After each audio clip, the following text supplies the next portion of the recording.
Check, check, check, check.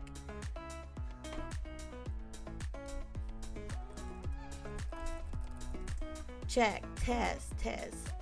Can you guys hear me? Sorry.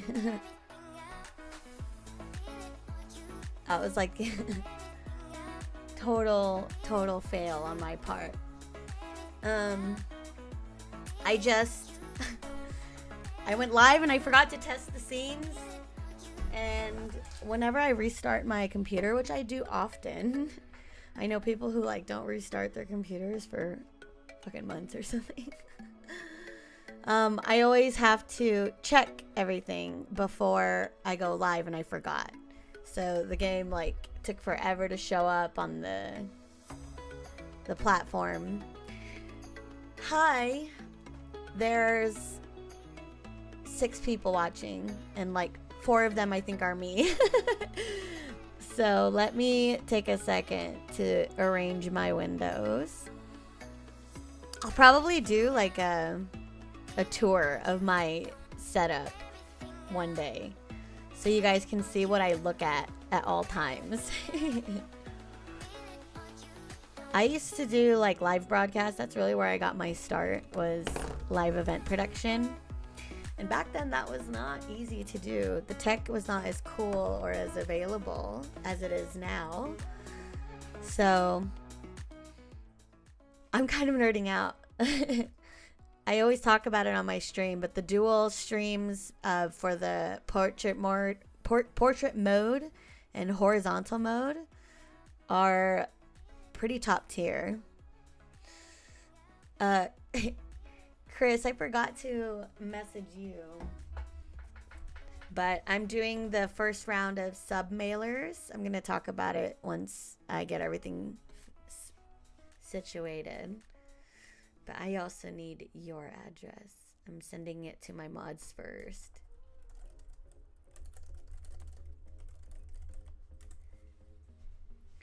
Oh, man. I hope you guys had a great start to your weekend so far. Mine has been crazy. And in pure ADHD fashion, like I only had one thing to do today. Hello, Juan. How are you? Hi in YouTube. There's just like annoying stuff happening at the pharmacy today. Like, some of the medication I take has like special rules and stuff. So every time like something on the pharmacy side or like a law changes, like it's always kind of a hassle. But it worked out. It just took an hour. But I don't mind that kind of stuff. Like I can zone out pretty hard. I used to drive in LA traffic every day, like 90 miles a day, 45 miles up north to LA. Or I lived in LA and then I worked in LA and lived in Irvine. So you got stung by a bee? Dude, that sucks. I hate that. Hopefully you're not allergic. I got stung by a bee pretty recently. My hand got swollen. The bee was in my hair because I was in the garden, and I ran my hands through my hair. And then I think the bee panicked and like bit my hand. Or my finger. And I've been bit by a bee before. I stepped on one at Coachella of all places. I stepped on it and it stung my foot.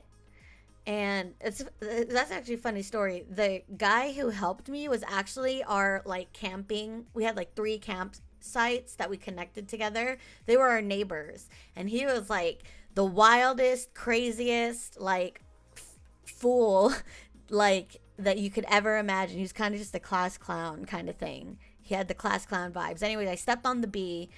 Everyone was partying, and I was like freaking out because I'd never been stung by a bee before, and it hurt so bad. And this guy like locked in. All of a sudden, he like put his drink down, and he wasn't being silly anymore. And he was like, "Are you allergic? Do you have an EpiPen?" Blah blah blah. And I found out later he was paramedic. But you know, that just goes to show you never judge a book, dude. So I got stung recently, and I found out that I might actually be allergic. I don't know why I didn't have a reaction that time. Maybe because I don't know, I day drinking or something. But I got a reaction this time. I couldn't tell if it was an allergic reaction from the sting or just the fact that like maybe I didn't get the stinger out. So I don't know. I hope that you are okay and that you got the stinger out, right?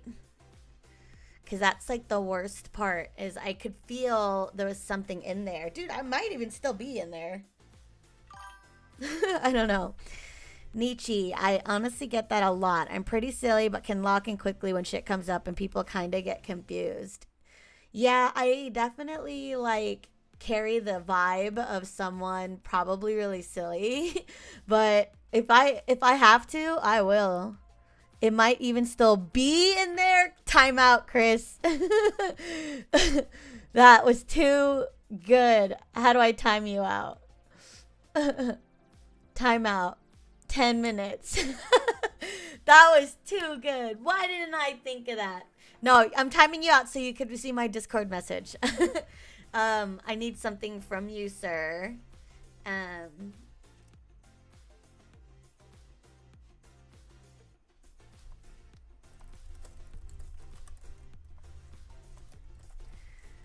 So, sorry it took so long to start. One, I'm sorry about your finger. And I just want to make sure everyone can hear everything okay. The music is super loud for me, so I might switch it up.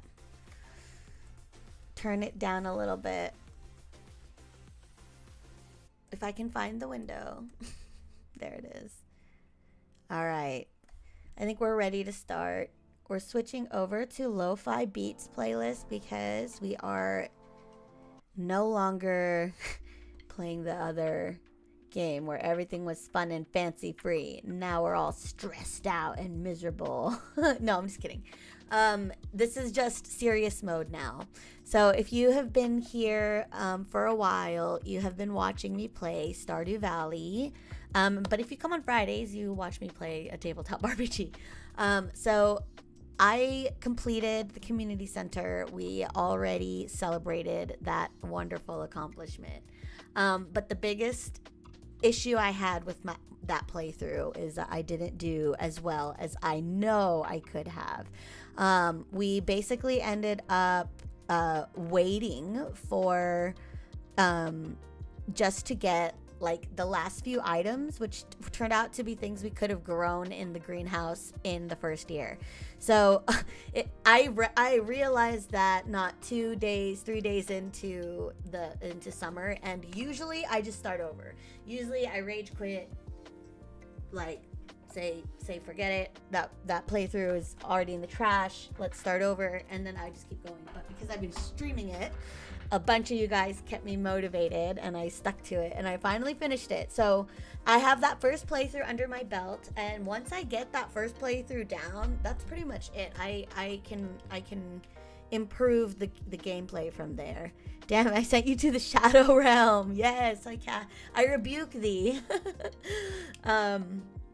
So we are gonna start officially with day 1 of our challenge. Now we are gonna try to do this. I know, I'm so sorry. 10 minutes was wild. Alti, this is why you usually do this. Thank you, Chris. I mean, thank you, Alti. Sorry. I'm so sorry. I was just joking. I didn't really mean to ban you for that long. I just noticed it was 10 minutes, but I really do need your address, Chris. I want to send out the package to my mods first. So before we get started with the game, I want to do an update on all the things. Damn it, I rearranged my windows thinking it was going to be a good idea. This way, I made a mistake. I don't think it'll let me change it on the fly. Oh shit, it would. Streamlabs, nice. Hold on. I need to rearrange something, otherwise my brain won't. Oh, damn. I was able to rearrange my whole setup without crashing the stream. That was really risky. All right, so update on the Ko-fi. If you guys haven't seen this before, if you are following me on YouTube or Twitch or whatever you're watching me, and you're here now, that's literally the best thing I can ask for. I always say that because, like, numbers wise, if I can get the engagement in on the platforms, that's what I need the most help with. I love playing. I can play by myself and talk to myself all day, but it's way more fun with you guys. So just being here, where you can hang out and get a 10-minute timeout. Oh no! I just unmodded Chris. No, did you mod him back? Oh, I'm so sorry.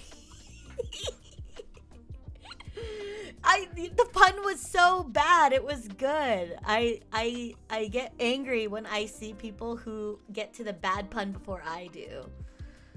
Oh my god. Well, it says I can unmod you, but so it shows that you are modded. I'm sorry. It says I can mod you.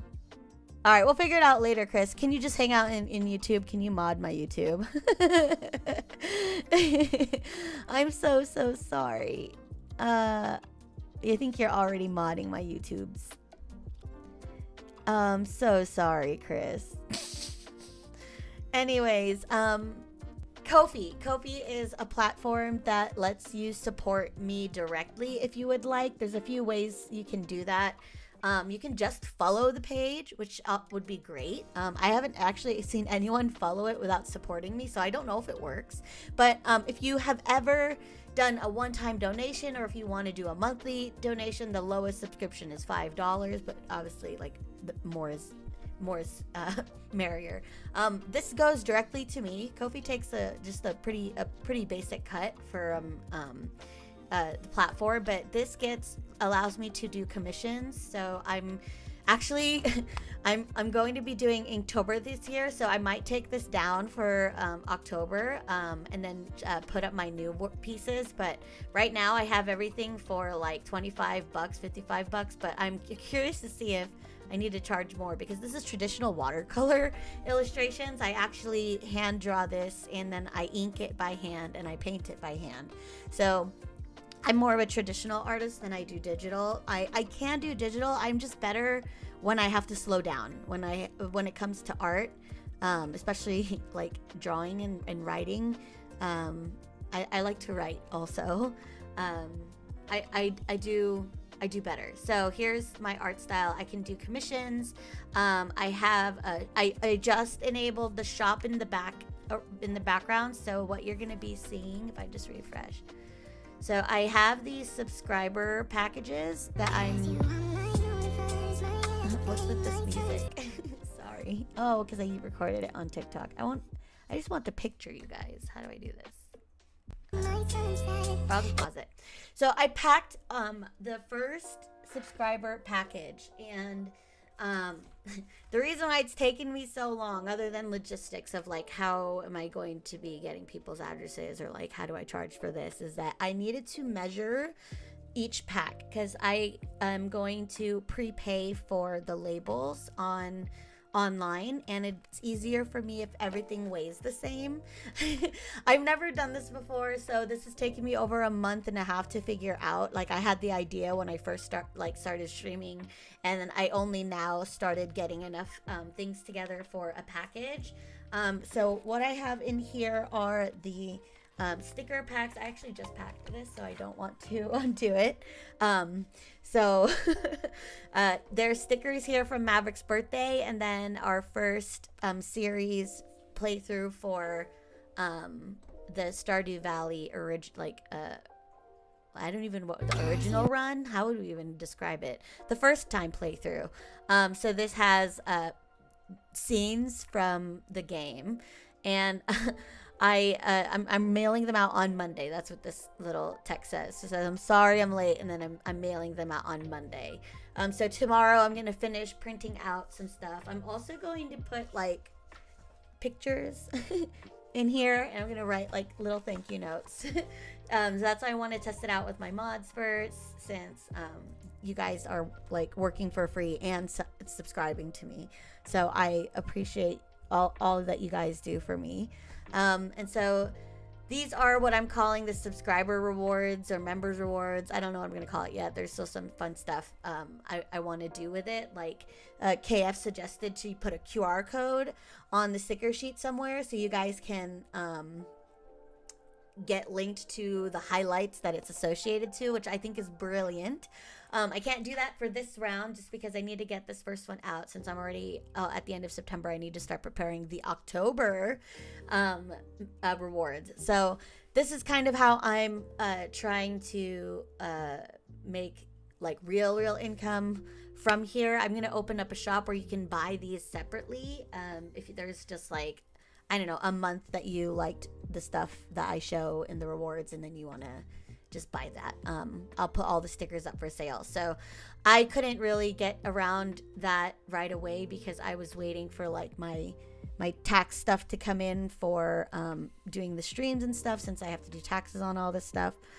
So I'm trying my best. This is my first time like really approaching streaming and content creation from like a professional standpoint. I really have just been doing it as a hobby, but I'm making some money for real now. So I need to be smart with what I'm doing with it. And then hopefully it's like paying for itself and I'm not going out of pocket for a lot of the stuff. Anyways, hi, Kofi, done. So that boring stuff is out of the way. I did want to show this mod list. So we ended up with 75 mods. And I went through it in yesterday's stream, very in depth. I'm not going to go through it again.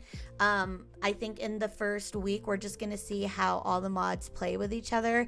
I still want this to be a very vanilla playthrough. I'm focused on completing the 1.6 content from the lore perspective. So I'm going to be slowing down a lot once we complete that first year. My goal is to have the money flowing by that first year and the community center complete so we can focus on the content that came after that, since I've never played that. And we never beat the Skull Caverns run. Whenever I hear other live Stardew streamers talk about like, oh, that was my first perfection run or that was my best perfection run, I get so like, what is it? Imposter syndrome. Like, I don't know what I'm doing. These guys are so good to be able to do that. So I want to do a perfection run eventually, but I want to play this playthrough as much mods possible that doesn't affect vanilla gameplay.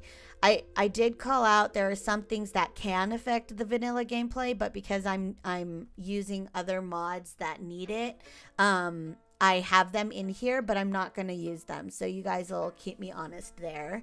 I'll call them out as I play through, but I just wanted to show this full list. So here, if we go from the top, I have 75 mods, and there might even be some mods that I have installed but not enabled because I'm not ready for it yet. For example, like I think I have Grandpa's tools here. I only enabled the first set of tools. Once we start upgrading them, I'm going to probably take it out because I don't really like the way the art looks as you upgrade them anyway. And there's a bunch of other stuff here that I think improves quality of life and helps me with the stream. And then with that being said, I'm going to jump into the game. We stuck with the Daisy, Nico, Earthy color tone and style. I do have a couple tile sheets in here, so I'm not sure. Oh my god, the character voices challenge is going crazy. I promise you guys, once you redeem that, I will do it at the start of the next stream, so you guys have a full stream. So if you guys end up redeeming it like even after like 10 minutes we start, like I'm gonna if you guys want me to do it in that stream, I will do it for the rest of that stream, but I'll do a full stream doing the character voices challenge. And I might cheat. I might find some like voice changing apps, because our DM that does the tabletop campaign has some fun stuff like that, and I want to get in on it. So because if I'm going to be doing all the voices the whole stream for all of the characters, I'm going to need some help. So I'll look into that. I promise I'll make it fun. Okay, Chris. Nice. Thank you for sending the Addy. Voice mod. Yeah, well, I'm gonna do most of them as best as I can, but like if I need to go really low, like I learned while doing like a singing class, which like that's I hired a voice singing like teacher on Fiverr for a little side project, just because I wanted to learn something about my voice, and I found out that I actually can go higher than lower. I always thought that I had an alto range. I don't. He told me I actually am soprano, and I was like, what?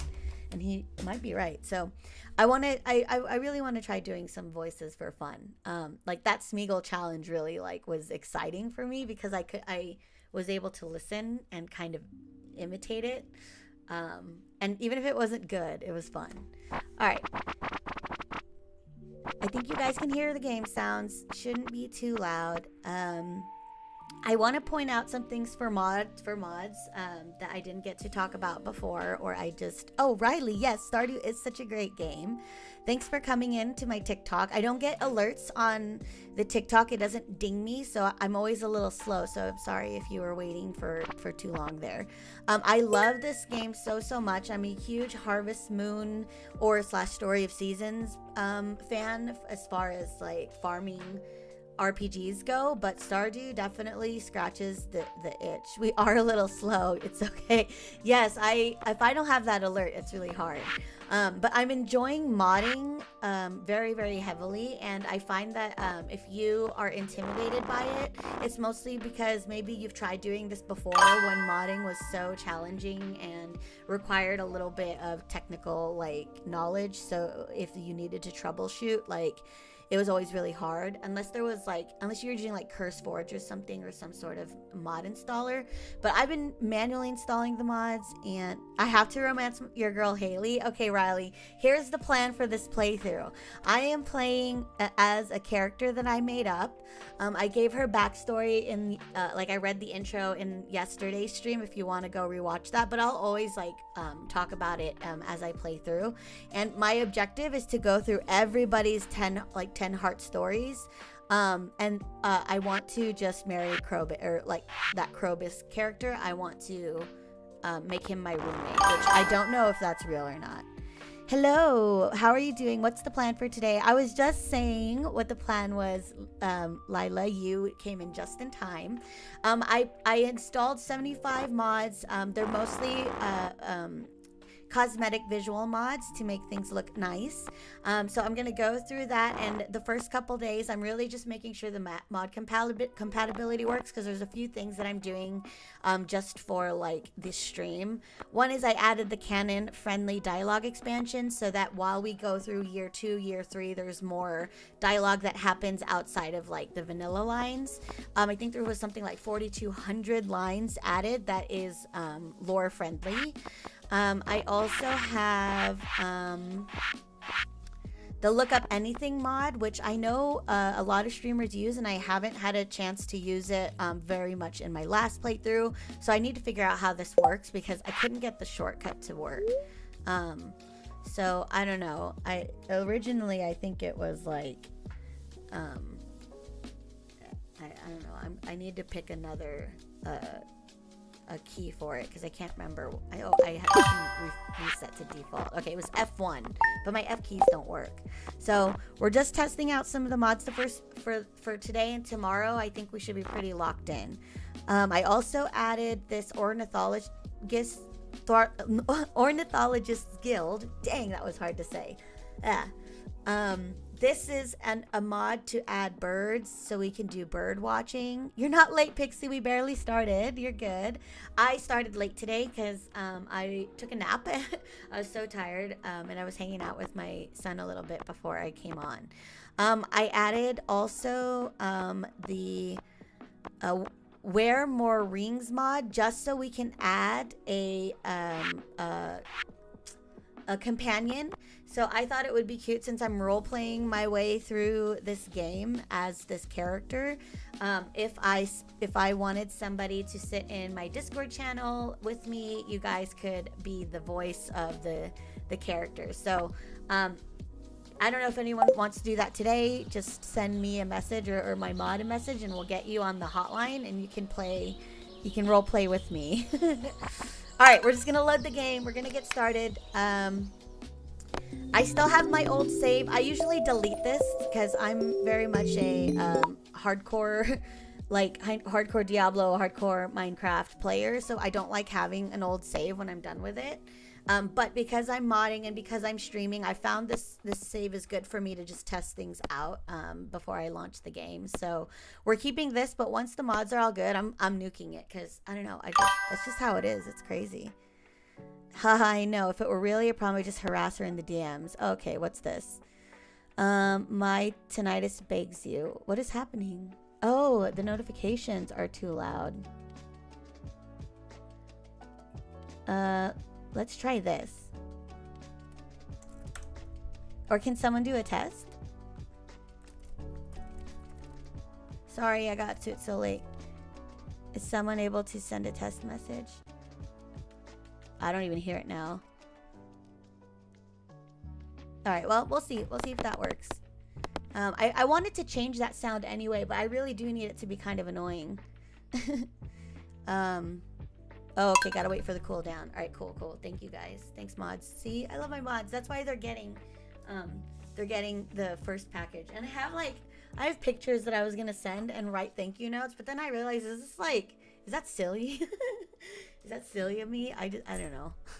I thought about when people signed their headshots when I was starting to write notes on them, but I don't know. Is that too weird? I just thought you guys might like it. Okay, Onichi did message me. Oh my god, please let me do all the voices.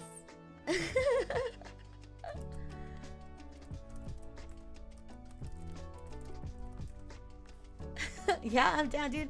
Anyone who wants to hop on the stream, just let me know so I could organize it beforehand. It's so hard to... Peachy Mango? Wait, I know this Peachy Mango. I think I do. Hold on. I might know this person who just jumped into TikTok. Oh, no, I know Peachy Gummy. Oh, what's Jimmy Kimmel saying on TikTok? Ugh, this whole Jimmy Kimmel drama, it's like stressing me out. Okay, so I don't know the Peachy. I have a friend on Facebook that I think she's on Instagram too. She goes by Peachy Gummy. All right, let's get to it. So, the alert isn't sounding. Was it bad? Was it bad or was it good? Was it okay? Hopefully it was okay. Still pretty loud, dude. I don't know what happened. I told you when I reset my stuff. Let me do this. I think it is. Alright. Let's take a bit of a break to figure it out. But while I'm here, you guys can... No, I can't. I was going to run something for you guys. That's the one thing I wanted to do, was have a video to play while you guys are waiting for things. But let me try. Actually, I'm just going to mute it.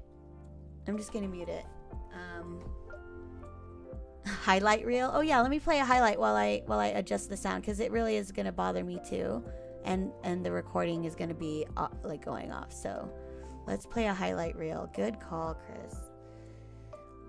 Switching to here. Where did my browser go? I think we'll go to Twitch. And then if I go to my channel, right? I don't know how to do. How do I see my own highlights? I see it in my... No, I'll go to the channel main page. That's where we are. Are we just too zoomed in? Does nothing show my... Like, if I'm live, does it just completely change the... Yeah, it does, huh? Alright, let's just go to my videos. Dude, I streamed for 5 hours last time. You guys are... Oh, because I streamed twice. I was like, how are you guys watching me for that long? All right, clips. Let's watch. Oh wow, look, it does 2 different versions. I love that Twitch does that. I need to figure out how they do this so I can try to make all of my things. All right, let's watch. I wish I could see the length. Oh, there you go, 25. Let's put a minute. Let's watch the community center one. How do I open it up on the big player? Yeah. If they don't accept my apples, I will cry. Boom. Yes! Oh my god. I'd like to thank my mods and all of my subs and all of the random people that join. Thank you so much for putting up with this. Holy cow. Community center complete. The last bundle. Farewell. Why are they leaving? No. Oh, I guess they're moving out of the community center. This is it. Goodbye. Look how cute they are. It will be funny if the travel cart sells pomegranate now. Well, we're definitely gonna check. The Junimos have returned to the spirit world. Wait, why did they leave? There's this other one. A moo. What was this? Are you ready? But he's gonna be mad, okay? So I have to get in character. You ready? Where's Matthew?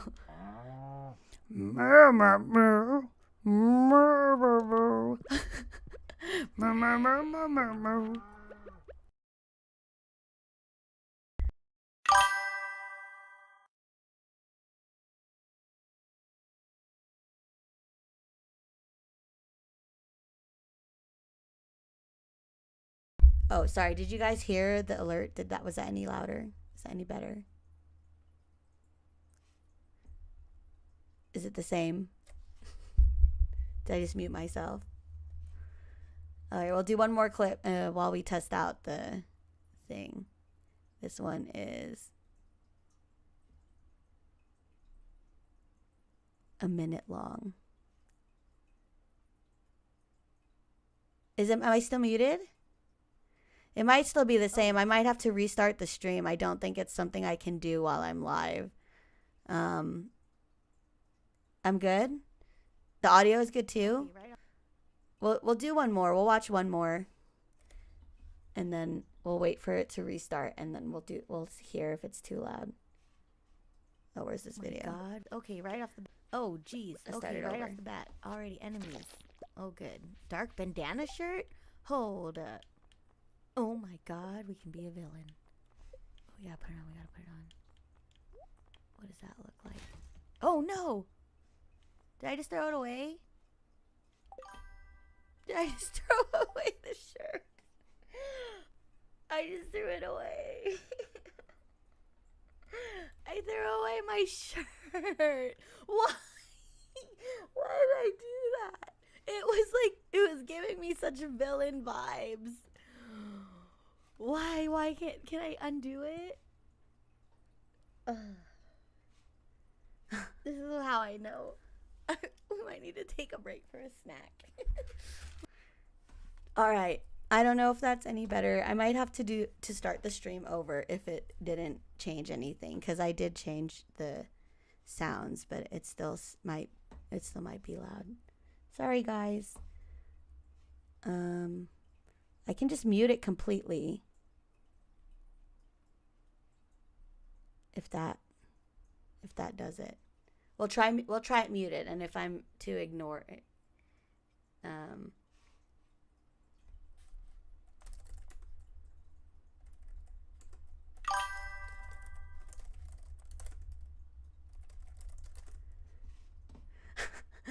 you'll never talk to me again if you mute it.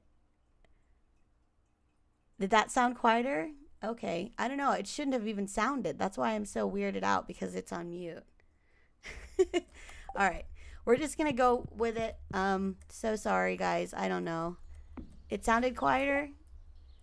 You'll never talk to us again if you mute it. Maybe it's doubled somehow. Well, it's coming in. Oh, you know what? I think I know why. I think I know why. Um, I think because it's set to audio. I'm monitoring the sound. Maybe I don't want to monitor the sound. Alert. Monitor mute output. Oh no, it's not doing it. I don't know why it's not working. It might be. All right, we'll just see how this works. Okay. Day 2 of year 1 spring. We did not buy any seeds, and since tomorrow it's Wednesday and we will not be able to shop in the store, we have to buy seeds today. And then we have to meet Abigail. Well, she was the one person we didn't meet. Looks like we got Pierre's note about finding cool stuff, needing a backpack. We're not going to get that backpack anytime soon. We basically found everybody except the wizard and this guy. So we need to find Haley. Riley was like getting Haley on the brain. We have to find Abigail. And actually, I need to stand. This is a standing desk, you guys. Because my foot fell asleep because I was sitting on it. But this is my standing desk. That's why when it looks like I'm climbing on my table chair, it's because it is. Hello there. Just got back from a fishing trip. You should come down to the beach sometime. I've got something for you. Willie. Somebody, I think Dunk was the one who gave us a fact that Willie's name was supposed to be Dick. But he didn't. Damn, already 1,000 likes. Thank you, TikTok. There will be rain tomorrow. Okay, I talk about this mod all the time, the UI Info Suite mod. This allows you to see what the luck is today and the weather, stuff that you could look up on your TV for sure. But it displays it up here in the UI with the like calendar right under your money. I actually find this so useful when you're streaming, unless you're trying to play like pure vanilla for, like gameplay reasons. I highly recommend having this app installed, because you can use it to just reference things like very quickly without having to look it up. So like I didn't even have to check the TV, but we know that there'll be rain tomorrow, which means that I'm going to go crazy with the seeds, as much seeds as I can buy. And I'm going to sell everything that I have directly to the vendors, so I don't have to wait the day. So as soon as we get this fish, we're going fishing. I think we're going to fish in the mountain spot. Oh, look at this. Look at this guy. Look at him. Little wavy. Ahoy there, miss. Heard there was a newcomer in town. Good to finally meet ya. I'm still trying to unwind from a month out on the salty seas. That's why he's so wobbly. It was a big haul. I sold a lot of good fish. Finally saved enough to buy me a new rod. I love that feeling, you guys. Here, I want you to have my old fishing rod. It's important to me that the art of fishing stays alive, and hey, maybe you'll buy something from the nice shop once in a while. Or buy something nice from the shop. Sorry, I was trying to read 2 messages. I received a bamboo pole. Yay! So this is the thing that I don't like about the farmer portrait mod. I might turn this off. Actually, I think I can. I only want it to come up when we're talking to people. There's a good water. Oh, there's good water here in the valley. All kinds of fish. And you can see that the fish are in the ocean. This is the mod, the visible fish mod. Oh yeah, my shop's back open now, so come by if you need supplies.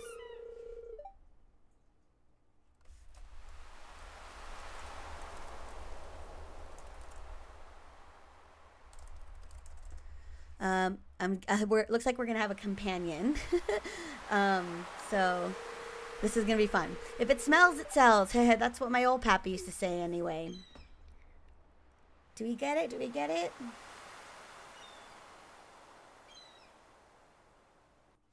Yay.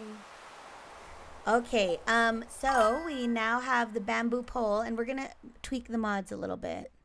So I want to go into the farmer's portrait mod settings. So what I'm pulling now, this configure mods, is actually another mod that lets me go in and configure the mods that are installed that allow this. Instead of going into the config file, the actual configuration text file or whatever file it is.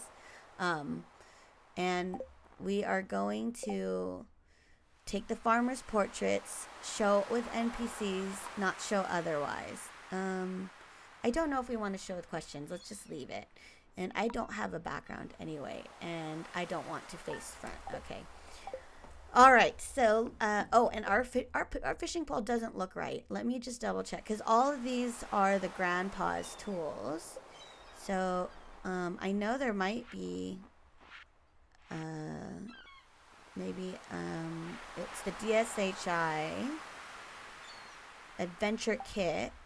And I think we can turn off the bamboo pole. All right, there we go. I guess we never had the training rod. Look at that. It's crazy. Maybe the training rod is something we could buy him. And, oh no, that looks, sorry. This is mod life. I'm so sorry, you guys. I'm going to just double check if Grandpa's Tools even includes the fishing pole. I don't think it does. Oh, it does. Oh, that is the art. It just looks very bland. So you can see why I don't want to stick with this mod past the first level. So, all right, we're gonna have a companion in this game for today's stream. Well, so I'll play one day and then we'll set up the call. All right, now that we have a fish. It doesn't come with any bait or anything, right? And I have so much crap in my inventory. We got the fish. I'm going to run back to the house. And we're going to collect the some wood to make a chest up by the fishing area. And we're just going to fish all day. If you guys remember, the fishing element was... oh, let's talk to Shane. Hey, where are you going? What do you want? Go away. All right. So mean. Everybody's so mean here. Why did Grandpa want us to come back? It's interesting that everybody's so what time is it for you? It's 6 a.m. It's 8 p.m. So it's nighttime here. My son just had dinner, or was having dinner when I came up, and he's winding down for bed. Then I'll be winding down for bed. Except I won't be. The weekends is usually when I do some work on the stream. So I'm going to set up the new graphics for the podcast. I am so excited for that. I forgot that we did the forest mod. Holy cow. I was expecting it to take so much longer to get through the farm from the south, not having cleared a path. But that wasn't as bad. That wasn't... that didn't take so long. So we are using the forest map this time, and I chose this because we're gonna have the forageables wait, what am I doing? Wrong tool. The things that we can forage here, like the wood and the hardwood and the stones and stuff like that. Because on the very, very far west of the map, there are stumps that we can harvest. And I think that's super, super helpful because I don't like farming the hard stumps in that little secret woods area. All right, I think we need just one more tree and we can bring all this stuff to the fishing. And I just realized I'm playing on my keyboard and a mouse. I am not playing on my controller, which we gotta swap that. Meow. There we go. I hope you slept well. Oh, yes, that's right. Good morning. Good morning. I always say that to my son when I see him. Even if I was like working all morning and I wasn't there when he woke up, I always ask how he slept. Does it grow back? The trees? I think because the tree, if you leave, I don't know. If you leave the stump, does a tree grow back? Let's find out. That is good information. So if you cut a tree down, and no, you have a tree stump. Tree stump. Tree stump. No. Tree? Just tree? I guess like an oak tree. Yeah. So the oak trees outside the farm can be tapped or chopped down. These trees will respawn at stage 3 saplings, 20% chance each day, and grow as normal after that, as long as the stump is removed and there is nothing on the tree's tile. Wait, what? These trees will respawn at stage 3 saplings, 20% chance. Okay. So it will respawn. I think the same mechanic that is involved with like the seeds dropping from the tree. So if you leave a tree long enough, it'll drop seeds and you'll see the little like acorns around it. I think that's what it's talking about. You always choose the forest farm. I've never done this before. I've only done the standard farm, and I never actually played through the community center until I started streaming. So hopefully the alerts are not as loud now. I turned a lot of stuff down. Okay, we're going to craft this chest real quick, and I'm going to put the rest in here. I'm kind of nervous that we don't have any food or anything yet, but hopefully when we start walking, we'll be able to forage some stuff. And one of the mods that I have that's super cosmetic is a fashion sense. You haven't slept? Girl, that is what I'm talking about. That is how you live your best life. I love that. And you're playing Stardew Valley? That's amazing. That is amazing. You can see my hair is bouncing. This is one of the mods that I'm using. It's a fashion sense mod. Fashion sense is just like a mod that lets you customize your character past the accessories and clothing or hair items. That's available in vanilla. You can add additional packs. So I do have some fashion sense mods here. The one that it's not even showing the name of that. But it lets my hair bounce, like it's animated hair. So my little pigtails and my bangs bounce. It is such a cute touch, you guys. It feels so normal, like natural to see. You woke up at 5 p.m. I love that. Okay, so we have that blocking the way. We don't want to go through there. Let's say hi to Linus. Have you come to ridicule me? No, I'm just here to say hi. I'm just minding my own business. I know. I guess I wasn't. Sorry. I'll leave you alone. That guy just want to say hi. Oh, I'm on full screen on myself? Oh, yeah, thanks, guys. We're back. Thank you. Let's put this here. It's a nice safe spot for our little chest. Thank you, guys. I actually am working on a full screen in-game screen as well. I thought this was a new Stardew mod. Oh, it's all me. I created the mod. Thank you so much, you guys. I'm sorry. There's a bit of a delay.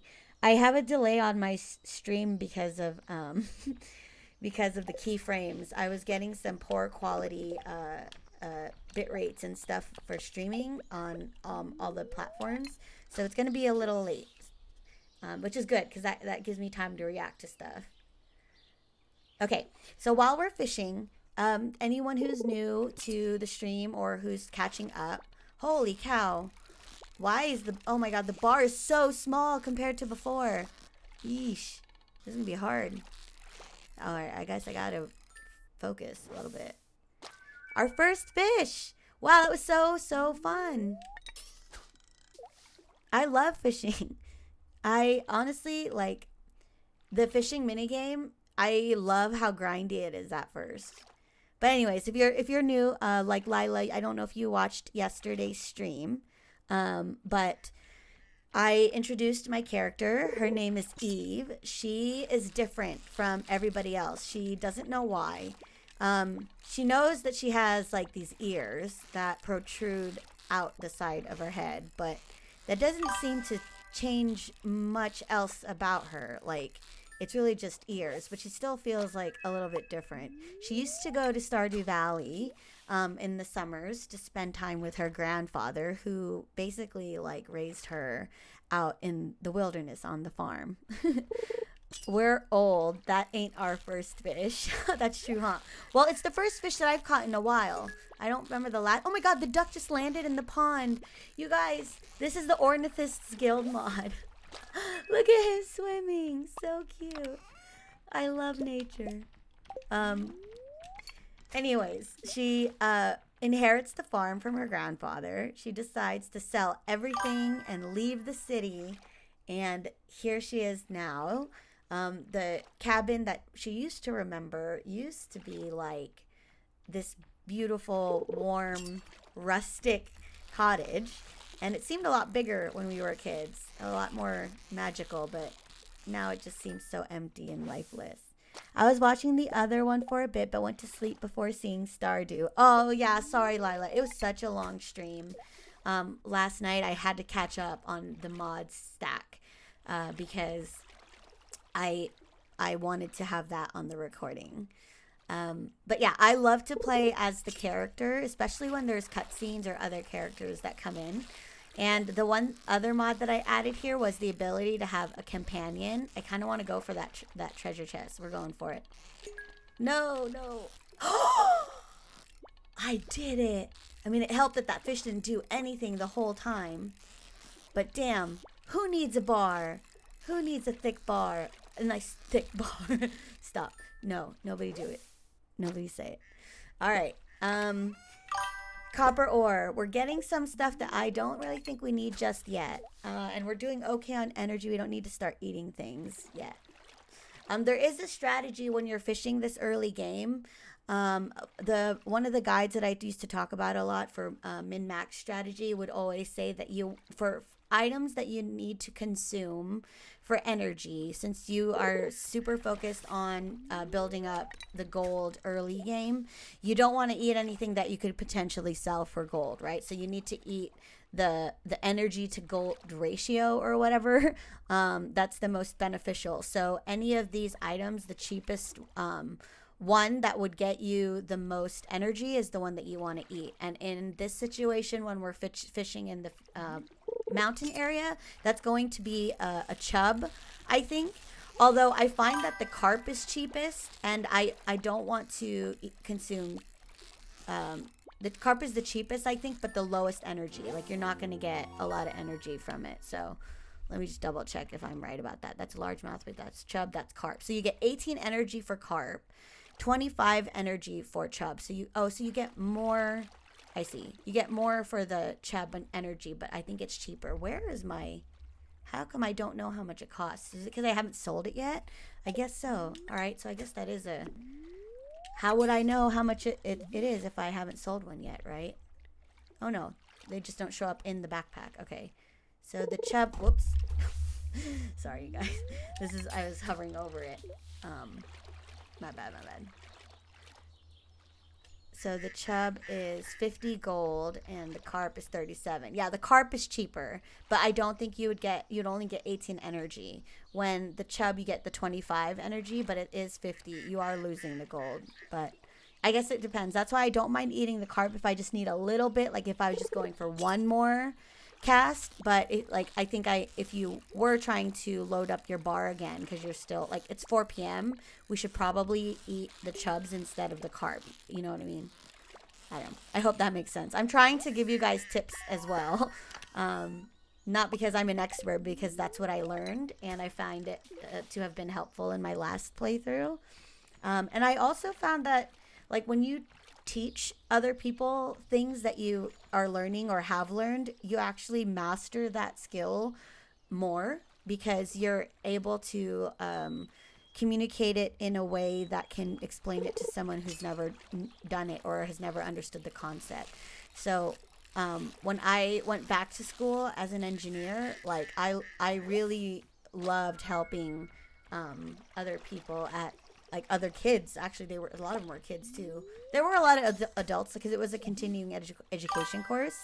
But I did love helping other people learn any, like, the programming concepts or anything like that was hard for them. And I was still learning it too, but whenever I figured it out, I was always like, okay, who else can I help? I was that girl in class. I'm sorry. Oh, LT says unrelated thought, but the other day I looked at the list of romanceable Stardew NPCs and decided which girl and guy I'd marry based solely on vibes. LT, okay, can you? Oh wait, are you working or no? Are you? I want to hear this. Can you hop on the hotline? I think Nietzsche's already hanging out in there. He's going to be the voice. So I'm gonna jump in the hotline and we're gonna test this out. Let me see. I'm joining on my Discord. If you guys don't know, I have a Discord that right now it's subs only.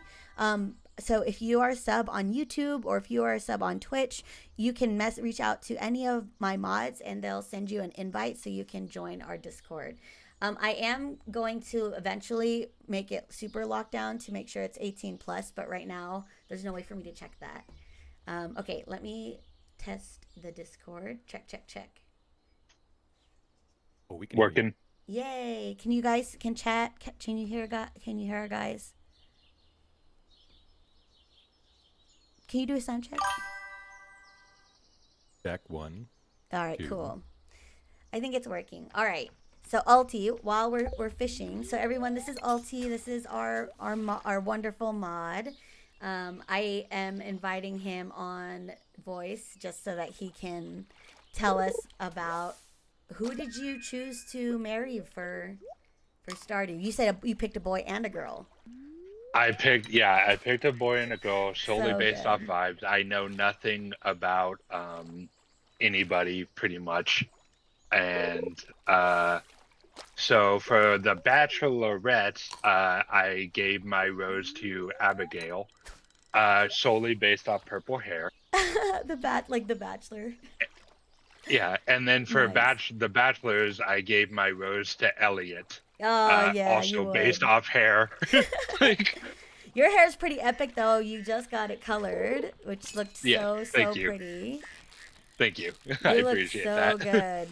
I wish I could dye my hair like that. So you picked Elliot, and who was the first one? Sorry, short-term memory loss. Abigail. Yeah. Yeah. That's so just based on hair vibes. Pretty much, I fully knew nothing, so I just looked at their portraits and just went based off vibes. I love that. Okay, so we'll find out if you still like them. Yeah, maybe. We'll see, right? Like, for me, purely based on vibes, like, I'm not joking. Linus is my guy, dude. I mean, like... Yeah, like, obvious. I mean, number one. He had, like, he's the baby boy, but physicality, the Adventurers Guild guy, the pirate-looking dude, he's pretty hot, for sure. Yeah. If they made, like, a daddy bear portrait of him, it's over. For girls, I like Leah a lot, but I don't know anything about her, so I don't really want to say too much. I did actually marry Penny in my second playthrough ever, and I liked the whole, like I said, I'm Captain Save-A-Ho when it comes to my girl. Whoa, look at that. There's balloons.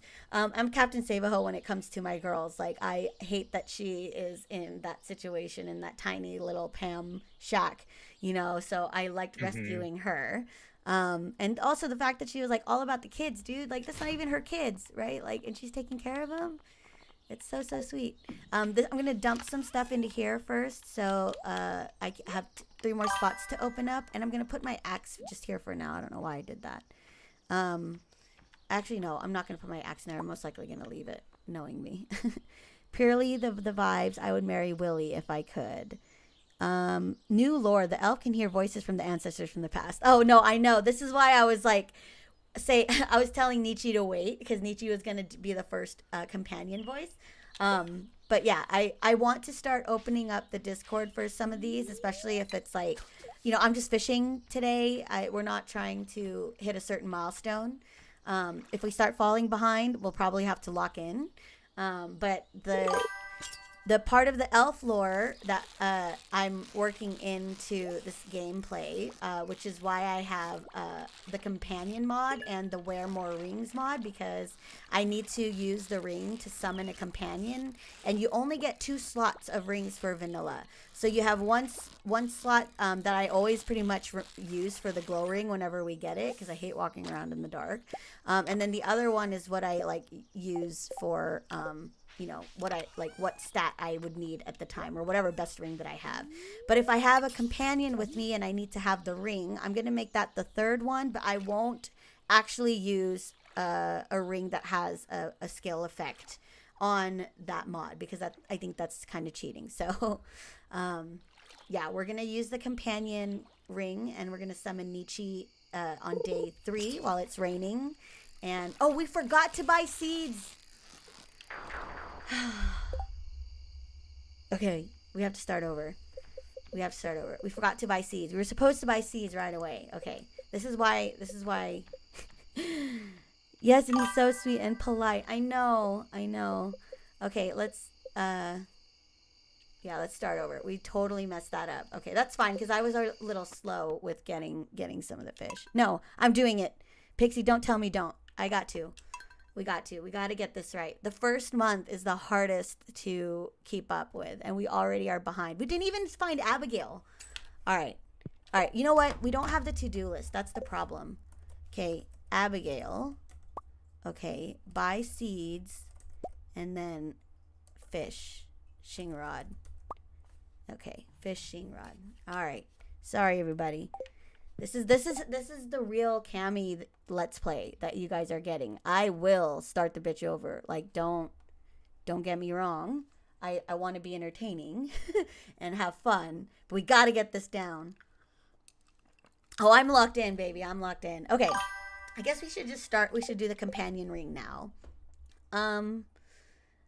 Re-rolling for the perfect start. No, we'll do the companion ring tomorrow. I have to get this done. So we had this mail, and I'm going to go, this is how we should have done it. I should have done this first. I should have chopped the trees down first.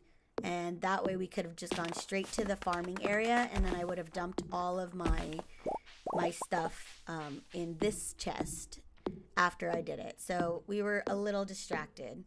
That's why I like to talk about the mods first, because then I don't get distracted later, which is why I spent all of the last episode going through them in detail. But I love answering people's questions about it, so I will go over it there. But I'm hoping to get my full mod stack up on Nexus Mods. That way I can just share the link with everybody. Once I get that chatbot figured out, I'll probably working on that tonight, by the way, Alti. So if you see spam tonight, that's my fault. That's me. Okay, now we can get rid of everything in here and make our way to the beach again. Abigail hangs out by the wizard tower sometimes. Yeah, we looked up her stuff. I just don't know why I can't pull up my look up anything mod. It's really driving me nuts because I have it installed and I'm not able to use it. So hide on key up. Whether to hide the lookup UI when you release the lookup key. Toggle lookup. It has to be hold F1. But I don't have an F1 key. That's what's so annoying. Can I just do Q? Who uses Q, right? Oops. Toggle lookup. Mouse left. No, Q. Not mouse left.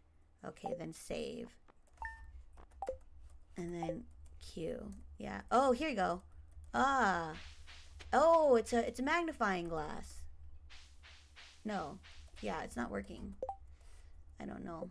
I don't know why that one's... I'll troubleshoot that tonight offline. But I haven't been able to use the lookup anything mod. But I will unbind that just in case that was actually used for something. All right. Let's go back to Willy. Back to Willy. Get that fishing pole. And hopefully when we come back up, we'll meet Abigail. Oh, hi, birdie.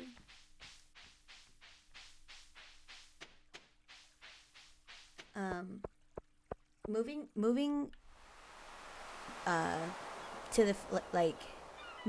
to the States when my dad finally came over here, because I was born here but my mom was in college, so I was pretty much like going back and forth between here and the Philippines. It was such a culture shock because when I'm here in America, like I lived in a normal house, but like my dad's side of the family used to live like in a province, like in a compound. So whenever I would go back there, and I would be hanging out with like my cousins or going to my grandpa's farm, like it really does feel like you're in a completely different world. Like if you've ever traveled somewhere that was like a third world country, somewhere that like where the kids are running in the streets with no shoes, like it really does feel like a different pace where like every day is like bustling way more. Maybe that's just me, but I did feel out of place all the time growing up here, because like my first language was Tagalog. I spoke Filipino at 8 months. That was, I said baho oo when I was 8 months old, and I was basically saying stinky poo poo, because I would repeat what my like aunts and uncles or my dad was saying while they were washing my butt while I pooped. Like they're changing me, and I would say stinky poop. Hi Shane. What do you want? Go away. That's right. Never mind. Why do we say hi to you? So that's the kind of vibe I'm getting when I'm walking around and all these buildings are old, because you would walk through the streets of the Philippines and like everybody's homes were like, you know, are scrapped together literally with scraps. People are living under the freeway pass, you know, like, because that's a habitable space. I don't even think they're supposed to be living there in some areas, but they do. All right, let's see. We already know you, Pierre, but let's say hi. Sometimes I get new items in stock, so make sure to stop by every so often. It's a lot of work to run a shop. Yeah, I bet. Okay, so let's see. We have 650 gold. We don't think we can do, what is it, potatoes? Should we do potatoes? Now, let's just dump everything in. Actually, no. What do we need for the community center bundle? I know we haven't seen the community center yet, but let's think strategy here. I did the remix, but does the remix mean the bundles are not going to be the same across all of them? Because like spring foraging should still be the same. Definitely parsnip, but I wonder if I should get one of each now while there's a chance. Like one bean, one potato. I probably should, right? There's no harm in spending the money. Because last time I think I just dumped everything in parsnip because I was like pretending I was speedrunning this. But we'll just buy one of each first. I don't know if tulip, kale, or jazz seeds. Let's just do it. One of each. There you go. And the rest will be parsnip. Right? Let's just do it. Let's play it safe. Village life for my kids' other farm lives. Little kids run all over the neighborhood. Most of the houses are their family. Yep. A-Bear, you know it. When they talk about tribe, like your family, like find your tribe, I have a tribe. Like it is my family. I am lucky enough that my extended relatives are like second parents to me, people who have taken care of me my whole life, right? So I grew up playing there was this game that the kids were trying to teach me one of the summers I came back, and there was like a lag between some of the years because you know, like life happens and we couldn't go back like every single break that we had because I started getting busy with school. So maybe I was like 9 or 10 when I went back, and I forgot like who some of my cousins and relatives were. I just kind of knew of them from playing with them when I was kids. And then when I met them again, it was when all of my cousins were trying to teach me this game where you were literally kicking a can. Like it was like you were playing soccer, but it was a can. And like I remember thinking like, I'm having way more fun kicking this damn piece of trash than I had like hanging out at my mom's side of the family, where I'm the only grandkid, and all I had were my grandparents who were busy because my grandfather was politically like important and powerful, and my grandma at the time was like so super busy, and so I was like always with the drivers or with the nannies, and I didn't have any other kids to play with. So villager kids, they are happy. Yeah, 100%. I bet they are happy. The problem is in the Philippines, especially the ones that are begging on the street, those kids, I am so sad for some of them, not because they don't have the means, but because they're in danger. A lot of them are in danger of being trafficked, or they're already being used. Like some of those kids don't really have a good life. So my dad actually, his farm is in a place where he's able to support the community around him because he's giving everybody jobs. My father has a farm. He raises roosters, because in the Philippines, the cockfighting is legal. The only illegal activity banned with cockfighting in the Philippines is betting. You're not allowed to bet, but depending on who the president is, that might change. So my dad's farm, like, he raises these roosters, and these are beautiful animals. Like, he has people that like trains them, and they have like a really strict diet. Like, they're like fighters. So everyone that works on my dad's farm, they all live in the surrounding villages. My dad calls them his farm boys. They're his farm boys, but they're not boys. They're men. I think he just calls them boys because they probably grew up around there. It's legal in Malaysia. I'm scared of it. So I came at my dad pretty hard once, just to see what like his perspective was. I was probably in high school still, or maybe I just graduated when my dad like finally took it seriously and was competing like with the roosters he's raised. But I asked him, like, don't you think it's cruel, to like fight, like use these animals for fighting, and like they just die for your entertainment? And he was like, I don't think it's entertaining. I think it's so stressful. He's like, I'm not having fun. Like, this is hard work. And like, the way he sees it is that these creatures already are natural fighters. These are the breeds that he selects are breeds that already fight other roosters in the wild for whatever, like food, territory, blah blah blah. So he was saying, like, if anything, like he's paying more respect to the animal by giving it such a rich life. They eat only the best foods. They get like medicine so that they don't get sick, and they get training.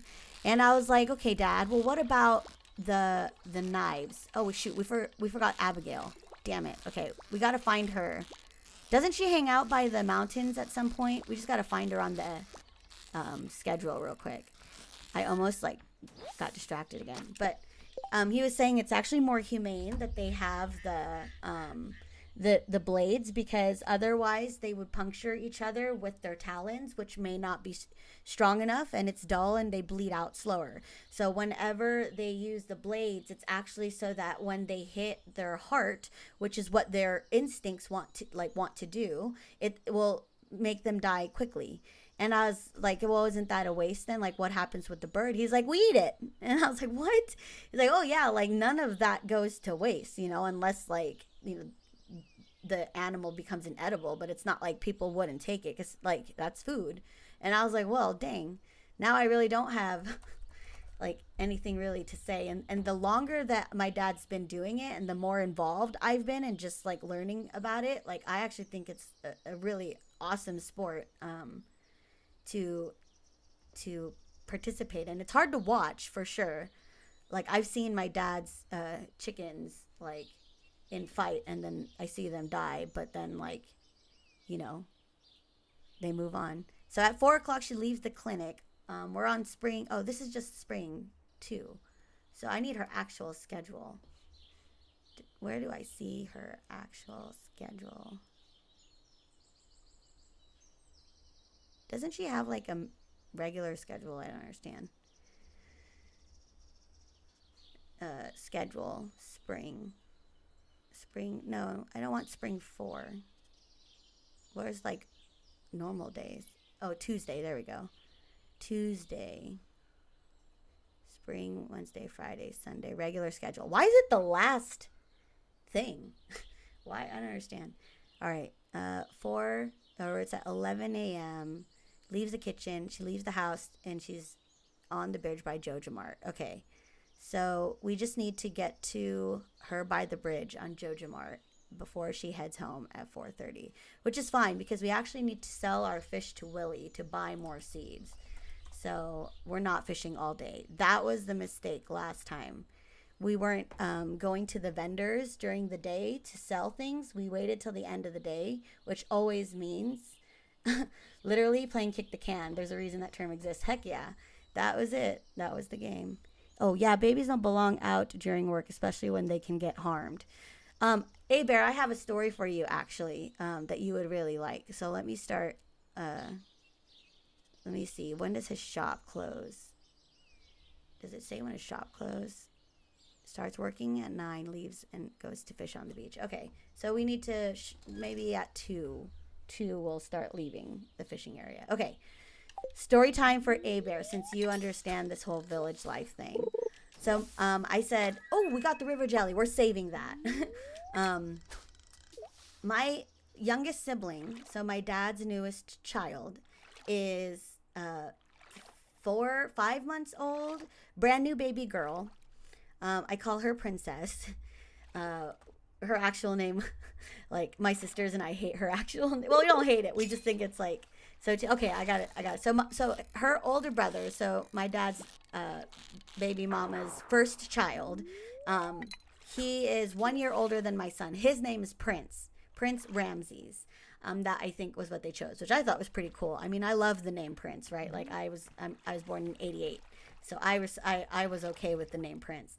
I thought that since they were gonna have a girl, they were gonna name her Princess, because why not? Her name is actually Ramira. I think it's because my dad's name's Ramir. And so when they said that her name was Ramira, I was like, what? Why didn't you go for Princess? Because my brother's name is Prince. And I think it is Princess. It might be Princess Ramira. I don't know. I call her Princess now. So anyways, Princess is 4 months old. And when she was born, my dad went back to the Philippines because he still works here. He's pretty much trying to prepare for retirement. Who do we have on TikTok? Sorry, I'm fishing. I can't read messages because my fishing pole is so weak. Oh my god, now I gotta lock in. What the heck is wrong with this fish? If this isn't like a silver star bass fish, largemouth bass. Why do you keep saying bass? Holy moly, that was hard. It was largemouth bass. We do meet again. Sorry, I can't see your name, but you have such a pretty profile picture. I'll just call you pretty lady. If you're a lady, I don't know. You could be a boy. You could be a pretty boy. So anyways, when my sister was born, my dad went to the Philippines to spend some time with his new baby. Came back home and the baby was fine. She came back from the hospital and was okay. And while my dad was like FaceTiming his baby mama, oh my gosh, so many hearts. Guess what? What is it? What is that? Is that an iHeartRadio hearts? Thank you for the gifts. I turned all my notifications down because we were having some like issues earlier, and TikTok also didn't have any notifications. So if I'm late to seeing your messages, I'm sorry. You gave me 20. Thank you. Thank you so much. I wish I could customize them. I think I haven't spent any time setting up my gifts in TikTok. But I appreciate it so much. 0 gold is wild. Oh, I just cashed everything out at Pierre's buying fish. I'm just buying seeds. I'm just fishing a little bit so that I can get some more gold. I'm gonna go to Willie's shop and then I'm gonna buy some more seeds before they close. So anyways, my dad was FaceTiming my sister, like my baby. I guess I don't know what to call her because I don't think they're married, but he was seeing the baby, my new sister. And while she was talking on FaceTime, his girlfriend starts like freaking out and saying that she just isn't breathing anymore. Like the baby just stopped breathing. And my dad is watching this from the FaceTime and like can see his baby struggling to breathe. So my sister was just completely fine and happy. She had just finished getting her a bottle fed, and I think she was just like putting the bottle away. And all of a sudden she starts like suffocating on the camera while my dad was watching, and so he can hear his girlfriend freaking out, and she's panicking, doesn't know what to do, and like we can see, he said he can see the baby turning blue, and the thing that my dad like had to yell at his girlfriend was, go get help, go out, go find some help. And she's like yelling for help inside the house because she's panicking. She's kind of, she's really young, and so she started freaking out. And so my dad had to yell at her again, specifically this time, go get this woman's name. I don't know, we'll call her I don't know, Wendy. Go get Wendy, right? Like, he called for someone specific, and this woman was actually the homeschool teacher for my brother. So she had lived just across the way, and so that was the last thing my dad saw, because she dropped the phone, like took the baby, or not took the baby, like she dropped the phone, ran outside, got Wendy ended up getting some super super old like woman from the village who was living right nearby. They both ran back to the room where the baby was, and there's all this hustle and bustle, and my dad can't see anything. He's just hearing the women trying to figure out what's going on, and then all of a sudden, right before the phone cuts off, he hears the baby cry, and that's all he hears for like 3 hours. Like, he gets one text that they're going to the hospital, and that's it. So my sister called me because she was about to go to work. It was like 5 a.m. here, and I like maybe late night over in the Philippines. My sister's a nurse, so my sister heard my dad yelling and then crying. So my sister stayed home from work and called me, and so I came up. And when I got there, the update that he got was that the baby was fine, and he got to see her at the hospital. And that she was okay, and so he's like had broken down crying right before I even got there. But they were still like assessing any brain damage. But the reason why I bring that story up is because, as a new mom during the pandemic, I didn't have anybody. I was so lucky that because my son was a preemie baby, the NICU at our hospital kind of forces you to take these newborn care, first aid, CPR, like all these classes before you can take the baby home. And this is required by social services because you're bringing home an infant that actually is not able to survive on its own other without the intervention of like medical care. So you kind of had to learn what to do if like your baby stopped breathing and all that stuff. And I was so fortunate that I had that because everyone that I did know was miles away. I have had scares when Maverick was a baby and I didn't know what to do, and I called people, and I had those late night FaceTime moments freaking out. But to have had someone just down the street, like to just have had somebody across the dirt road, like that was life or death for my little sister for sure. So going back to what you were saying, Bear, about village life and having that those people around you, we got to start running. Actually, we're gonna pull up our fishing pole and start running out there. I don't know if we'll make it to the beach in time.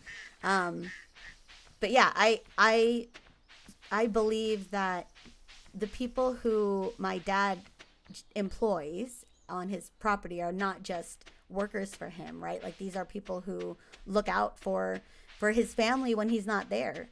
So I totally respect that. And I guess this woman was like, just like, I don't want to say an old shaman, but my dad said that she's pretty much like, she knows how to take care of babies. She knows what to do if you're sick. She knows what, like, everything that you could need. They go to this woman.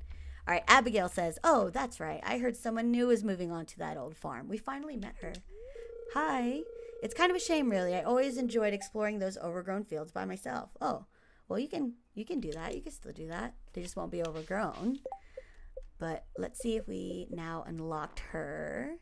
Yes, now we can see all the things she likes. So that is another mod that I'm using. I think it's called liked gifts or something. not look up anything that's not working right now. I think it's like the best gifts to look up or something like that. So yeah, I wanted to share that story because I think you would relate. No, we didn't make it in time for peers. It's okay. We wouldn't have been able to get gold anyway, so this is okay. We can just do the seeds that we got, and then we'll throw this into the shipping bin. And then we'll clear the farm out a little bit, and we're going to do some role-playing with Nietzsche, who is one of my... actually, I don't think I made you a mod on my Twitch yet. So, Nietzsche, there you go. What's up, Nietzsche? How are you? Oh, what up? I'm good. So Nietzsche has been my internet friend forever. We go way, way back, like all my other mods, honestly. You and I have not met in person yet, correct? Oh yeah, we have. What?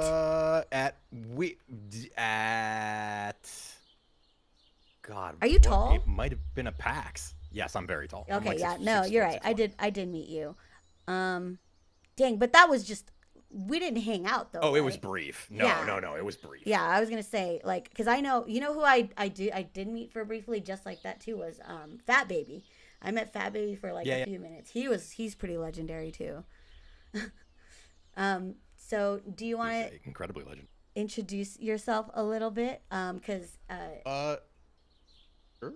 Yeah. I mean, so I'm like, was part of that like EG crew kind of. I knew the host, one of the hosts for that from long ago from like my shoutcasting days. So yeah, EG's Epileptic Gaming. That was the internet show that I was on for a little bit. And shoutcasting is basically esports commentary. But if people don't know what that is, go ahead. Yeah. I'm sorry. No, it's okay. Take that for granted. Yeah.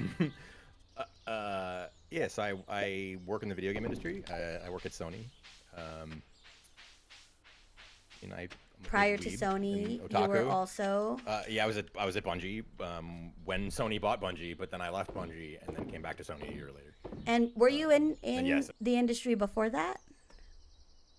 No, I was in software. You were but you were still in tech. Yeah. But your crossover to gaming was Bungie, and that's huge, exactly. dude. It was crazy, honestly. Like I basically got like illegally fired from a job. Oh no! Because some. If you can't talk about it, don't, Nietzsche. Oh no, this is long ago. This is like over 10 years ago. I was gonna say, don't get in trouble. Okay. No. This is statute is up on this one. But yeah, like, and the company doesn't exist anymore. Technically, the brand and company exists, but as an entity, but like they don't do anything close to the same. That's so long. Okay. But this company, like, I went out for oral surgery, and there was a VP who the startup, and this VP dude didn't like me for a variety of reasons, and was like, "Oh, you didn't put it on the schedule, you're fired." And I was like, "Ha ha ha! Protected family leave. You can't do that."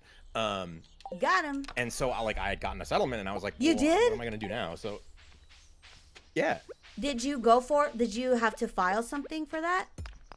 No, I mean, I retained a lawyer. They screwed up really, really badly. It was like very blatantly obvious to anyone who knew anything that like they were incompetent in executing this attempted firing. Because like there's a way to fire people if you want to fire them. Oh, right? Trust me. Yeah, I had horrible firing experiences too, but I did not. I could not. I was not in a position to get a lawyer because I started working in the industry at 18.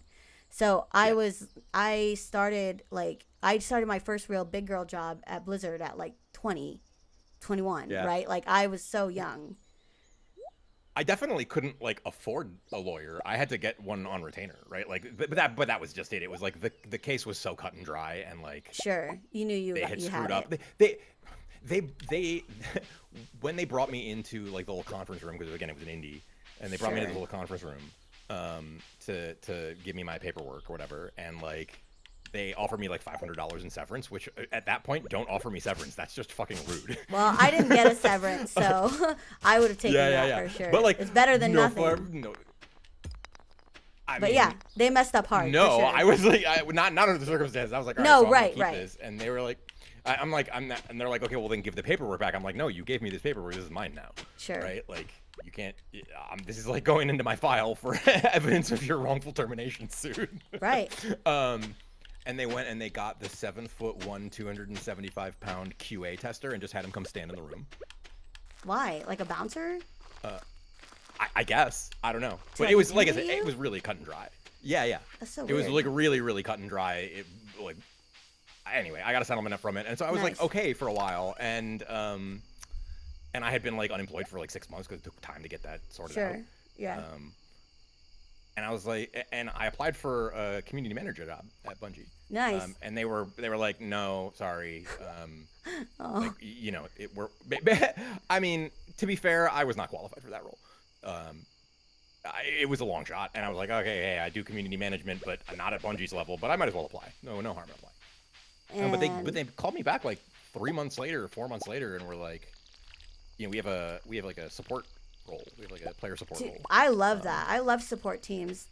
I worked just because I worked in like a marketing team, right? Because I first started at Blizzard as technically the video production department, which is part of the cinematics umbrella, because the entity of video like worked with the cinematics. Like we assembled the DVD at the end, we assembled storyboards and edits for reviews and stuff. So we were technically part of cinematics, but that team is not development, right? That's considered like a supporting team, which is crazy if you think about it. It wasn't until way later did they start getting treated like that, just because the company grew, and then the cinematics became like, everybody loved Blizzard cinematics. Like you would fill auditoriums with the next Blizzard trailer, right? Like, so they took a while to get to that point where they were like considered development, because they do actually touch the game, right? Like their content actually makes it onto the DVD at the time, or into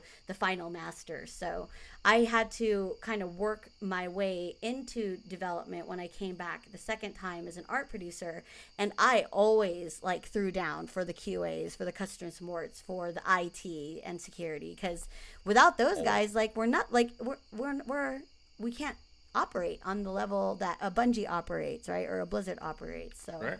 I don't ever. They're the shield for everybody else, right? Like they're the people who make sure that the rest of us can do our jobs and get the information we need from the players to do our jobs well, without being exposed to the absolute I don't know even what to call it, the absolute hellscape that is trying to deal with large masses of people. Hold on, I need to find food because I'm working so hard to plant these seeds, and it's 9 o'clock and I don't have food. So I'm actually gonna eat this fish that I threw out. No, I just accidentally swapped it. This is what's so annoying about switching between the two. Why does this always happen to me?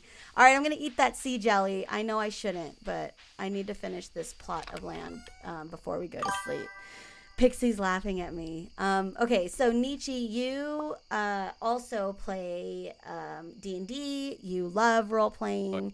Have you, this kind of play style where I'm like doing a let's play with a character, like have you seen that before? Because I've just started doing it, and I don't know if that's something that other people even do. So like, do you do it? The closest thing I've seen, honestly, you're essentially talking about Game Grumps. Who? What is that? Game Grumps, like What is that? Aaron Hansen and Danny. Oh God, don't open that can of worms. No, I will Ninja not. Sex Party. Who are they? Oh, I can't. I have seeds. They're a YouTube channel Okay. that are been around for a very long time.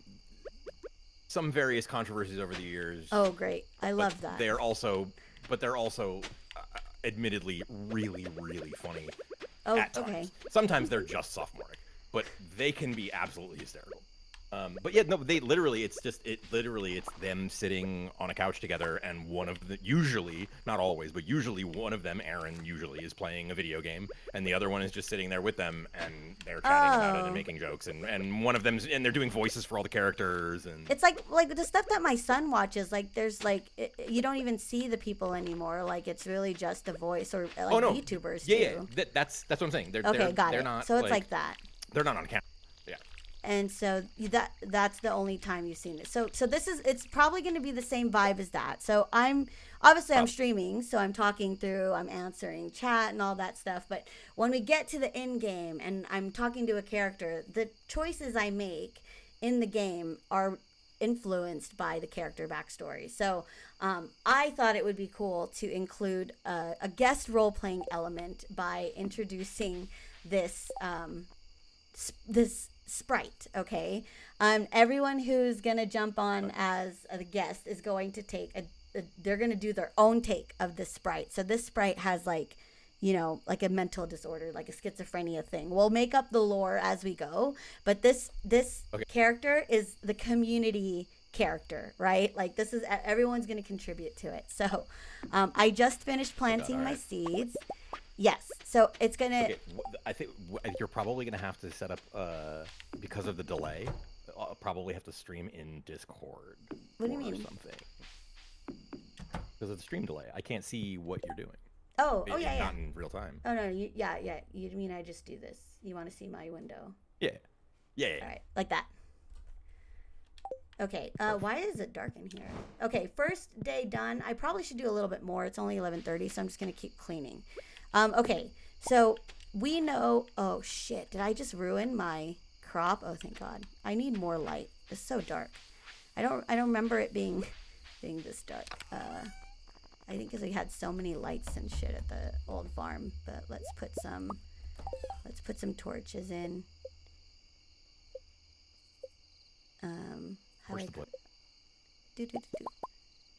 Okay. So you're going to voice the sprite. You can make up whatever backstory you want for why the sprite is there today. Where is they it the come same are we going for continuity here? Yeah, like it's yeah, the same yeah. sprite with okay. If So you're we're gonna building guess, continuity. yes, if you're gonna guess, you have to at least know a little bit of the beginning. So to make this work, and this is I usually am the DM for my campaign, so that's why I get so excited on Fridays, because I'm always the one coming up with the adventures. So my DM brain was working, and so the way that I think this could be used is that this character, every time it goes back to whatever fairy realm it lives in, it comes back and the memory is kind of wiped, but they always know me, right? Like they know that they're supposed to be there to take care of me and to help me and to guide me. Sometimes the spirit knows everything. Sometimes they're bad. Sometimes they're good. Like whatever the sprite, whoever is joining for the day, but their memory gets wiped when they go back. So whenever we say goodbye, we don't know if we get the same person again. Are there many indie game company studios that need investors in the US? I mean, why are you going to invest, Lucas? I mean, if you're serious about it, I know a lot of indie companies that could probably use some investors. These are like ex-Blizzard people that I would work with in a heartbeat. They're great people. But maybe for sure, I can tell you with certainty there are indies and small studios that are looking for investors, but even the smallest studios, it's big money. Like it is not. Oh yeah. I mean, so I was at a startup and we were only guaranteed like a few years or something, and so like to hear that there are indie studios that are out right now that are even releasing a game and people are playing it is such a huge feat still. Like I'm still in awe and proud of those people, because it's not easy to do a startup, you guys. Yeah, one of my coworkers at Bungie went on and started his own studio. He came from Blizzard to Bungie, and then he went on and started his own studio, and nice. Started it right before the pandemic. But he started it right before the pandemic hit, which was horrible because the investments all dried up. Nobody and knew. He wound up sinking like a bunch of his own money. Yeah, nobody knew. He sunk a bunch of his own money into it, and it did not pan out. They were really close to getting signed to a publishing deal, and the money ran out. That money ran out. Real quick, so in this early game, usually I'll go to bed before like 2 so I don't pass out and like incur a fee or whatever. But when you do the super okay, Lucas, message me. I got you. I can hook you up with all the indie game studios that I know of if you really are interested in. in it. Yeah, find me somewhere and send me a DM, and then I'll get back to you. So usually when I do this, I stay till like before 2 a.m. and I go to bed. I read in the Min-Max strategy that there's actually a method that people will employ, like speed runners, and someone can fact check me if I'm like talking out of my ass, but speed runners will actually purposely pass out with like nothing in their inventory and no gold, so that they can work to the very last second and take the hit, because all that happens is in your energy meter you take like a percentage cut, and then the gold consequence, so like the doctor or whoever has to revive you. But if I'm just passing out like in my farm, I can just go all the way till 2, and I don't think that there'll be a consequence. But because I don't know that for sure, we're not going to test that theory right now, and we're just right next to our house. But I just wanted to say that like that's what people do sometimes, because like I'm pushing right now. I am past the point of energy. Look how sluggish I am. So let's say we're so tired because this is our first real day on the farm. We spent all this time clearing out this tiny patch of grass. So we're digging with Grandpa's old ass tools, getting splinters. But for some reason, it feels good, like digging into the earth and smelling the soil and putting the seeds in and tucking them in and watering them. Like it's a satisfying feeling. That's the feeling that I get when I'm like done gardening for the day, and I do a lot in the garden. So we're gonna go to sleep for the night. See, I don't know why sometimes the dialogue is fine and is expanded, but sometimes it's not. So that messed me up. Ooh, okay. +1 foraging, which makes sense. Though maybe this is why we now summon our spirit creature, right? Like, because we unlocked something that we forgot was buried deep inside us, and we learned how to use the axe better, because we did chop the tree down a bunch of trees, and while we were chopping them down, we discovered that they can drop seeds, and we pocketed those seeds. We're going to use them, although I don't think we got any, to be honest. Then we can make our own wild seeds and a snack. I imagine this field snack is like what is it? A kind bar. You guys know what kind bars are? I don't know if you have that in other countries, but that's also a good company too. I see them on Shark Tank sometimes, and I'm like, dang, they actually know what they're doing. So this is what I think that field snack is this kind bar. What the heck? Why is it doing this website? Why can't I just see the image anymore on Google? Yeah, this is what I want. So that is what I imagine this fruit field snack looks like and what it tastes like. Nice. Okay. Oh, and we got a fishing proficiency, so it's not going to be so painful. And we made 470 in the fish. Sick. Okay, now we wake up. It's raining, so we don't have to water anything naturally. And let's spawn in. So these are the mods that you have to use in order to get this custom companion. I guess in game in vanilla you can get a ring that will. Oh, thanks Callie V for the like on TikTok. You can get a ring in game that summons a parrot. I think it's probably on Ginger Island, I feel like, if it's a parrot. And this parrot will, like, follow you around. Well, there's a bunch of mods that replaces that parrot with a different ring. So you get, like, a crow ring or a frogs or whatever. This one lets us spawn a Totoro character.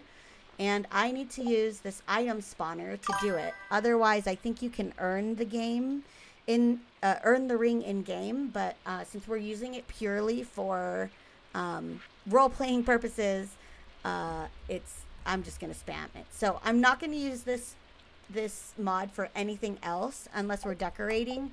I've heard that decorators will use this to spawn things, but even decorating I want to earn also. So the Totoro ring, so this is the other mod. We are spawning that in our inventory. And I'm gonna go out. Oh no, the crows! We forgot the damn scarecrow. I'm gonna make it. Oh my god, they ate these ones too. I don't even remember what they were. Need to restart again. Well, no, I already saved. It's not gonna work. I should have done the scarecrow before bed. It's all right. Okay, so I'm going to spawn you now. Are you ready, Nietzsche? Are you going to do a voice? I'm trying. Well, I'm planning to. I'm trying to decide which one. I've got like 3 that I'm deciding between. Okay, here. Why don't you decide, and I'm going to spawn you in. So I'm pissed off. Can I at least ask? I'll set it up. Are you looking for? Okay. Yeah. I guess the question is, are you looking for a characterization that's more helpful? No, whatever or you less want, dude. This helpful? is you. This is you. Whatever you're gonna have fun with. Didn't you accidentally hit the seed last night? Oh, will that still ruin it? Yeah, I probably did hit it. I probably did it twice. Pixie's right. Okay, but still, there was a crow there, a damn crow. All right, so I'm upset because I just chased off that crow, right? Like, because I should have thought about that. Grandpa told me, and I'm tired, and it's raining, and I don't have my raincoat. I wish I had a raincoat, and I wish. Your character can give me the backpack. The backpack Sweet. and the traveler's cloak. So that's why we'll use these 2 items, okay? So let's do that. So I'm crying by the chest, all right? Because I'm cold and I didn't bring anything, and the damn crow chased it away, and I'm sad. So why did I do this? Bloop. Oh. Whoa, who are you? A worthy assistant. I'm glad you're here. Oh my god, you scared me. Why? What are you doing here? Obviously, I've come to train my new assistant. Yeah, you're also like really slow. You have to keep up with me. We got stuff to do. What is your My legs are short, name? not my fault. Wait, chat, what is Name's his name? Asher. Well, Asher. I Okay, love sure, that Asher. name. No, Asher's good. Great. I like proceed. Asher. I was gonna have chat, but they're behind. I should do a poll next time. That's true. Alti, you should get ready with polls, okay? You should do the polls if you're not busy. Oh, is he even here? I don't know. I'm here. Oh yeah. Next time we'll do a poll. Sorry, chat. I forgot that we're delayed. All right, Asher, are you here to help me? I'm here to train you. Train me? Well, You are my assistant, after all. I'm your assistant. What do you mean? What? Certainly. How? How am I your assistant? This is my farm. Yes, but obviously the wiser is the leader. Okay. Don't worry, I'll teach you everything you need to know. All right. Well, if you're here to help me, how do I keep the crows out of my farm? I remember. You must scare them, obviously. Yes, but I remember we had to build something. We summoned the wrong. What can I build then if I'm your assistant? Well, you need to scare the crows. I think it should be obvious, no? Oh, you mean a scarecrow? Yes. Hmm. We can't build that yet. So what should I do? What do I need to do in order to gain the skills to build the crow? You ask that like I've played Stardew. Well, why did you choose? Then why did you choose a character that was supposed to be an expert? I didn't say I was an expert on anything. I just said I was wiser. Oh, okay, but wiser in the forest ways. All right, well then I'll figure it out. We need. It's okay. We're working out the kinks. Farming level 1, which means we don't have any of that. Farming is like tilling the soil. Asher came to mansplain. Pretty much. Yeah. All right. Well, Asher, why don't you take a seat, and then we will figure out how to do this. But I'm cold. I'm stuck. Where are you? Here. There you go. I'm stuck. Thank you. All right. Well, do you have any clothes on you? Because I don't have anything. I just came here to my grandpa's farm with nothing. I believe I have something for you. Yeah, you do? Bloop. What do you have? Milk? Oh. A cloak. A cloak. Which kind of cloak? Hold on here. There's, oh, no. Also, that's cool, though. Let's do A cloak, that's the first thing you give me. What kind of cloak? Long cloak? Short cloak? Raincoat? Ooh. Long cloak with hood? What? Long cloak with hood, Long cloak with hood. What color? obviously. Oh, sorry, wrong scene.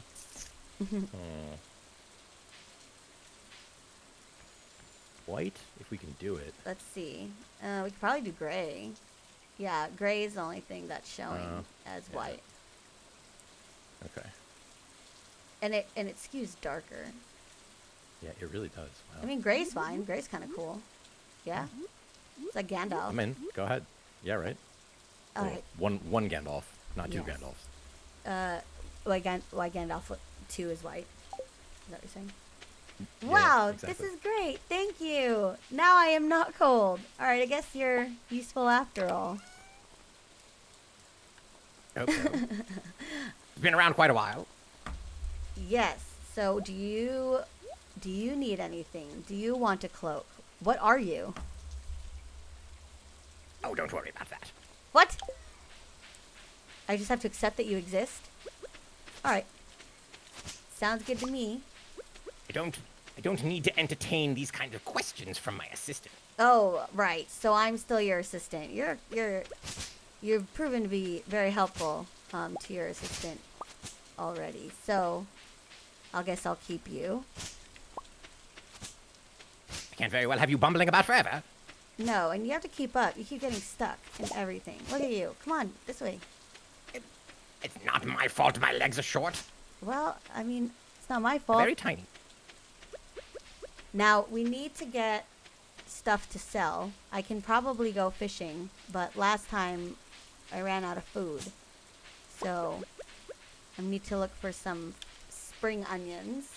And I remember there was a patch here. I remember Grandpa showed me a patch here. You gotta keep up. Don't fall in the river. See, there you go. Oh, hell yeah, look at all these onions. I was thinking of taking a swim. No, don't. I'm not in the mood to go swimming. Yes. I'll take that. Oh my gosh, they took Good work. Thank you. Are you sure you're not my assistant? No. That would make no sense. We ran out of food, Cammy. The food is following you. I should eat him, huh? You look very plump.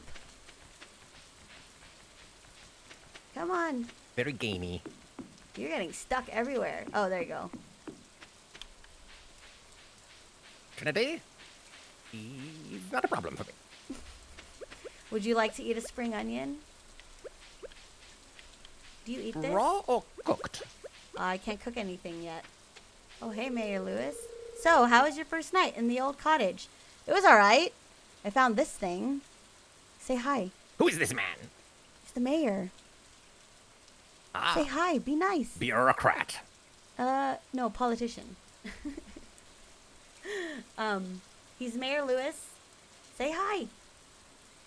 Hello, Mr. Lewis. Is that Totoro Jr.? Yes, it is. Your grandpa used to complain about the rickety old bed. But I think deep down he actually loved that house. Why does he know about that? Why? Maybe Grandpa and Mayor Lewis. Maybe they were kinky. The kinky old guys in town. Alright, yes. Do you want a spring onion? Can I give it to you? Yes, please. Oh, only I can eat it. I'll eat it for you. But when we're fishing. That doesn't make sense, but I suppose that would be okay. Well, maybe. I mean, I don't know. It looks like you came out of nowhere. Maybe it works that way. You never know. What are you, like a rabbit? Or Told you to stop chinchilla? asking useless questions. What? If you must know, Yes, I do. I'm a Totoro. You're a Totoro? What is that? What is that creature? I've never What I seen one am? before.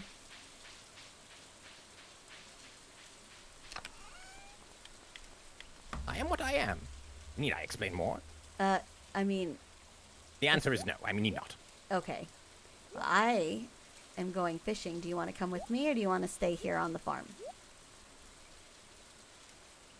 I shall join you. Good. Okay. So we're going to keep I must observe. all this here.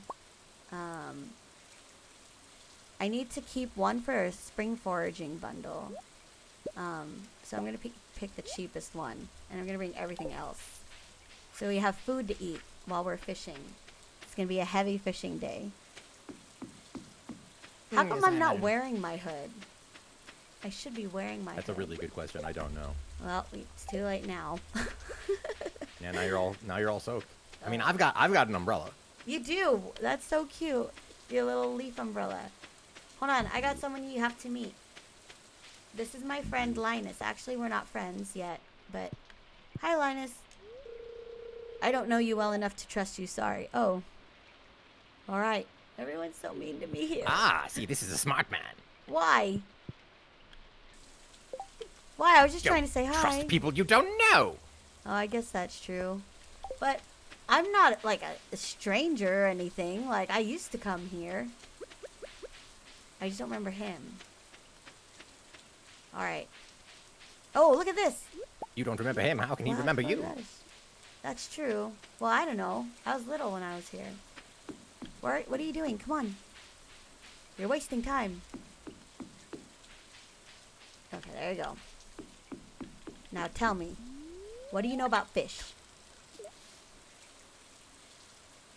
I know they swim and are slimy. So Lay wise. eggs. So wise. The eggs are delicious. Totoro's actually a Grim Reaper. You're probably going to die soon. Well, this isn't Totoro. You're a Totoro, right? A Toto row. A Toto. I can't roll my R's. Ro. Oh, that was hard. I can't do it. Toto ro. No, I can't. Toto ro. It's the Accept eggs. your American pronunciation. Thank you. Thank you. It would be so peaceful here if it wasn't raining. Look at your little feet. Your little feet are so cute. What are you doing? Are you dancing? I'm not dancing. Oh. Sitting on the edge and dangling my feet.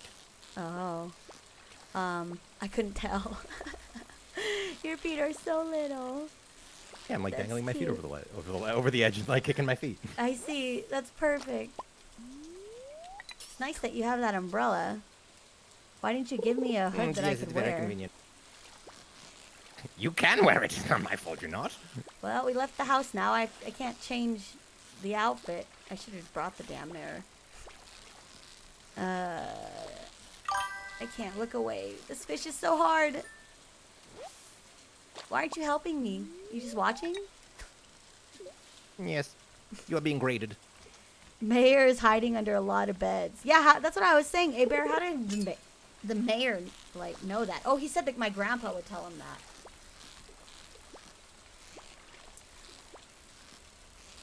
Alright, we got this fish. We got this fish. You gotta help me catch it. Get the net ready. Good job. Keep going. Yes. You're doing wonderful. Platitudes Got will it. help. Ooh, that was a big one. Acceptable performance. Thank you.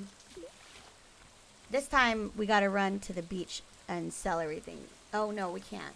Piers is closed. Dang it. Marnie kind of built like Grandpa.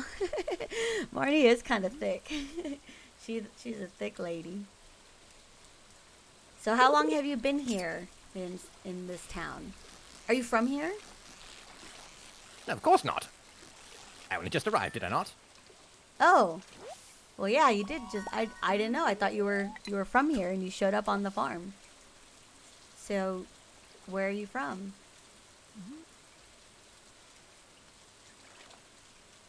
I'm obviously from the place where the Totos, Rose, originate.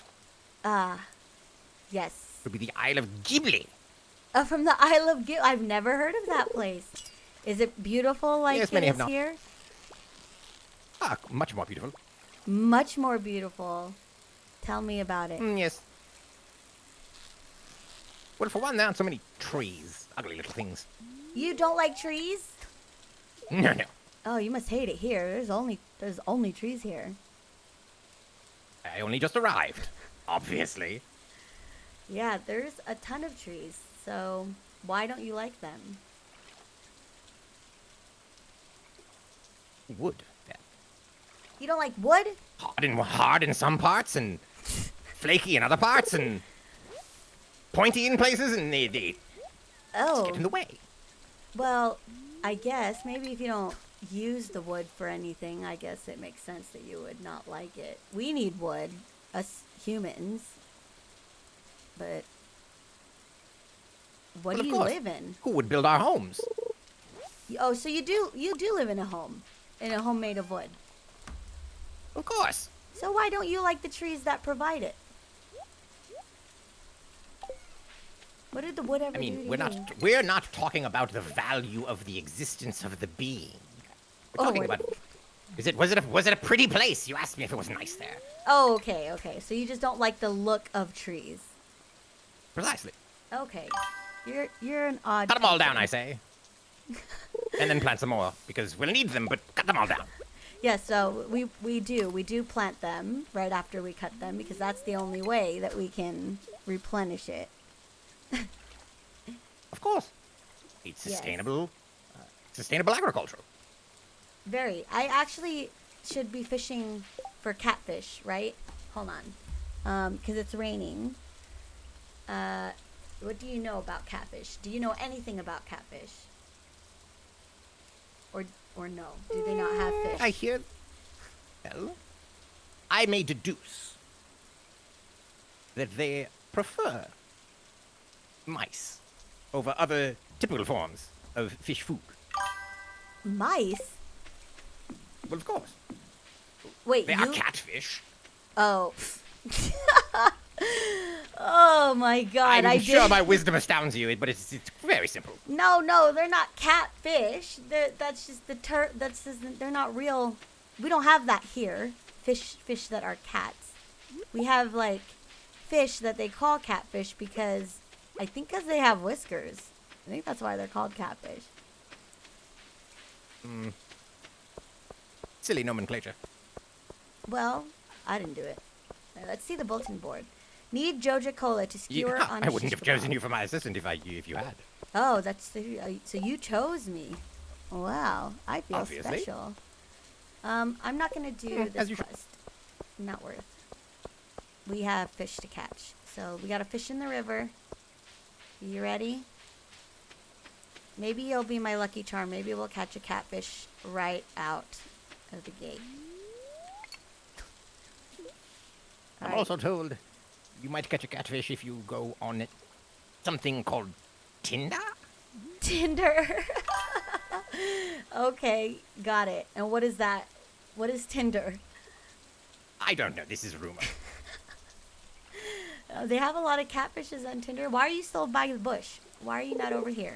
Look, I'm trying to catch this fish without you. I'm hiding Why? so I don't scare them away. Oh, why would they Me be help. scared of you? My intellect is rather intimidating. Tinder is what you start fires with. That's right, Danny. That's what I Oh, know it to be. yeah. You know know Alright. that there's lots and lots of catfishing on Tinder? No, you know what? There's probably a lot of catfishing now, to be honest, with all the AI. Like, I know. it must be rough, dude. Look, I'm not gonna say that I haven't been on some of the dating apps since I started my divorce. Dude, I have. Yeah, I right? tried to figure Exactly. it out. It's hard, dude. Like, it's It's rough. maybe that'll be a podcast topic for another day. But For real. bro, I don't think Asher has much to say about the topic. well, he's the one that brought it up. You, Listen, he responds to rumors. yeah. Apparently, I feel like he was planted here now, and he's still stuck over there. By the Tinder people for advertising. Can you imagine? It's actually Joja Mart. It's Joja Mart's people. We're never gonna get this catfish, boy. huh? Does anyone know if I just don't have the right fishing pole, or is it really hard to get? Asher has a Tinder sponsorship. Yeah. This the first companion day is actually an ad roll. That must save him some money. I forget. I don't know if I paid for Tinder. I don't think I I did, because at the time Tinder was just free. You could just pay for the what is it, the gifts that you can give people. I don't know. I don't know how there's a whole it bunch is. of like premium stuff too. Yeah. I don't know how it is anymore, because when I was even looking at the apps after like our divorce was already like a done deal. I looked at Hinge because all my girlfriends were talking about Hinge, and apparently you can find friends, like just people to hang out with. Yes. Which correct. I was actually looking for other girls to hang out with because I'm not from this area, and that was an experience. Jesus. I've made a couple of friends. I got off them for now. I You realized got like off them? I'm just kidding. I hopped. Not I got off from them. Yeah, I know. got I was off just of teasing. them. I was teasing. Yeah, I know. Okay. I'm playing along. I hopped off the apps because like I probably can't give people what they're looking for right now. Oh hell no. I was You just know what trying I'm to look saying? for people to like go for drinks with. Like I wasn't trying to exactly. do any of that. But Yeah. I did put that I was open to talking to Oh, yeah. boys and girls because I am interested in both sexes. So for me it was more just like Yeah. I would much rather so talk to unfair. someone who knows what I'm going through. So I put on there that I was starting my divorce, that I'm just looking for friends that are close by because all my friends are not from the city. Yeah. It was a shit show, dude. It was not. Oh wait, we're getting some messages. Yeah. I got invited Yeah, to whoa, Tinder they're Select talking about- once. What is Tinder Select? That's what happens when you complete Tinder. Apps aren't for serious relationships. The more you use it, the more you realize it. No, it's definitely more just for like finding people. But there were people that I met like in person just to see like what their vibe was, and like it never went past. No, that. I met at least like 3 or 4 people before I quit. And at least like 2 of them I still keep in touch with. They're cool people. You know? One of them Didn't turned out turn to into be anything, a but they're cop. Wait, like just they are a cop Like and they were a happen to be police on the app? officer. Or was this like a sting operation? Okay, if you want, I can go through this story. God, yes, please. Okay. So I had it on my profile. Like, I think when you add someone, you can send like that message right away if you match. And the first message that I like automatically put was like full disclosure. I have a kid. I'm going through a divorce. I am not looking for a relationship. I just need like people to talk to and hang out with from the area, right? And like I prefer that you're either have done this before, like have gone through a divorce, or have kids. Like I think I put something like if you're also in a similar situation, like that's what I'm looking for, and that's who I kind of like would read in their profiles. That's who I would add anyway. One of them, like the first picture, was him. I could have probably guessed that he was a cop, but I couldn't see any official anything. It just looked like he was in uniform, so I thought maybe like park ranger, because all the other pictures was of him in nature, hiking, like camping, like it was all outdoorsy. And I was like, okay, that's cool. He had 2 grown kids. He mentioned it, and that he and his wife had been like separated for a long time. Hi Almighty, thank you for the GGs and the roses. We're doing story time right now while I'm playing. So you just came into the middle of this. So it was one of my first times meeting somebody from an app, like a dating app, after my like divorce was like a final, and I was finalizing, and I really was just looking for someone to like have drinks with. So he didn't say anything on his profile that he was in law enforcement. He just looked like he was wearing something like official. I just assumed it was a park ranger because he had all these pictures of him in the forest and camping. So I matched with him. He is really nice, like very polite. So automatically I already knew he was like older, and I don't even think I like looked at what his age said or whatever, because my age range skews older.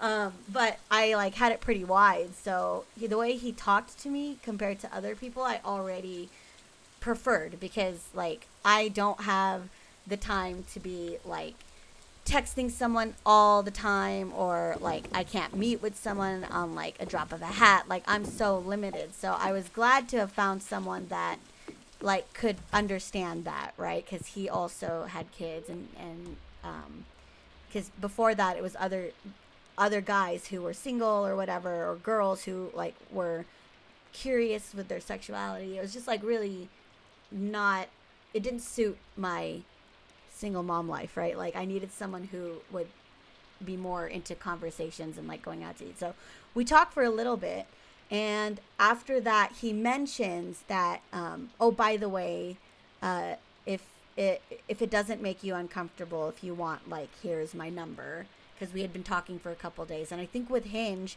they kind of force you to always have a conversation going. I think you get like 7 messages at any given time, and if you don't reply to them, you have to close them. Like you have to stop talking to them, so that you don't like ghost anybody. I think that's what the purpose of that feature is for.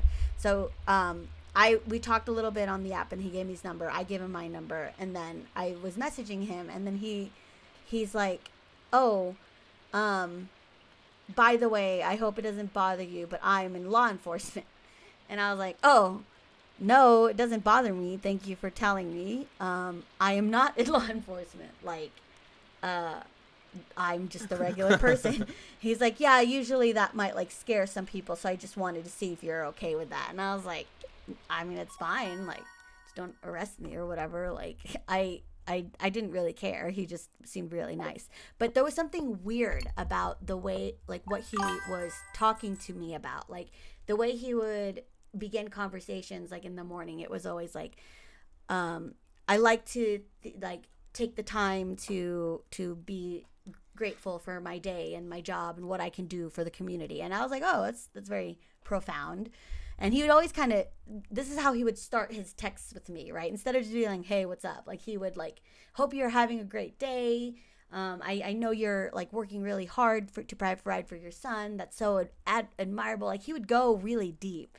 And I just thought maybe it was like because he was like older, right, and didn't know how to like play the game. The very, very traditional form of communication, of just written communication, right? Like it's like writing, it's like letter writing, right? Like, right. I hope this letter finds you well, right? Like, yeah. So I was just like, okay, like it's nice. Then he finally asked, like, could I take you out, like to eat or get a coffee or something? And I was like, okay, I've done this before. I've done the Tinder thing, so it's always like a public place just to meet each other. I'm like, yeah, I can do a coffee. Like, I can't sit down and have lunch. Like, I can go and have errands, and then like while I pick up medicine or whatever, I can go and have a coffee. So, you should have asked him to meet you in front of the police station for safety. Okay, so for a little while, I couldn't get my schedule open, but I was like, yeah, I'm down to meet. Let me just let you know when I'm free, because the only time I can even do that is if, like, I have help with my son, and his dad's not the only one watching him for the day. So my mother-in-law would come for, like, a week. So his mom, grandma, would stay for a week. So I told him, like, this is the time I'm available, and I'll let you know. That usually, like, trips up so many people. Like, most people will, like they hate that I'm scheduling it out that way. Like, they have a hard time that I'm so busy. But he was, like, down, okay? So, like, okay, cool.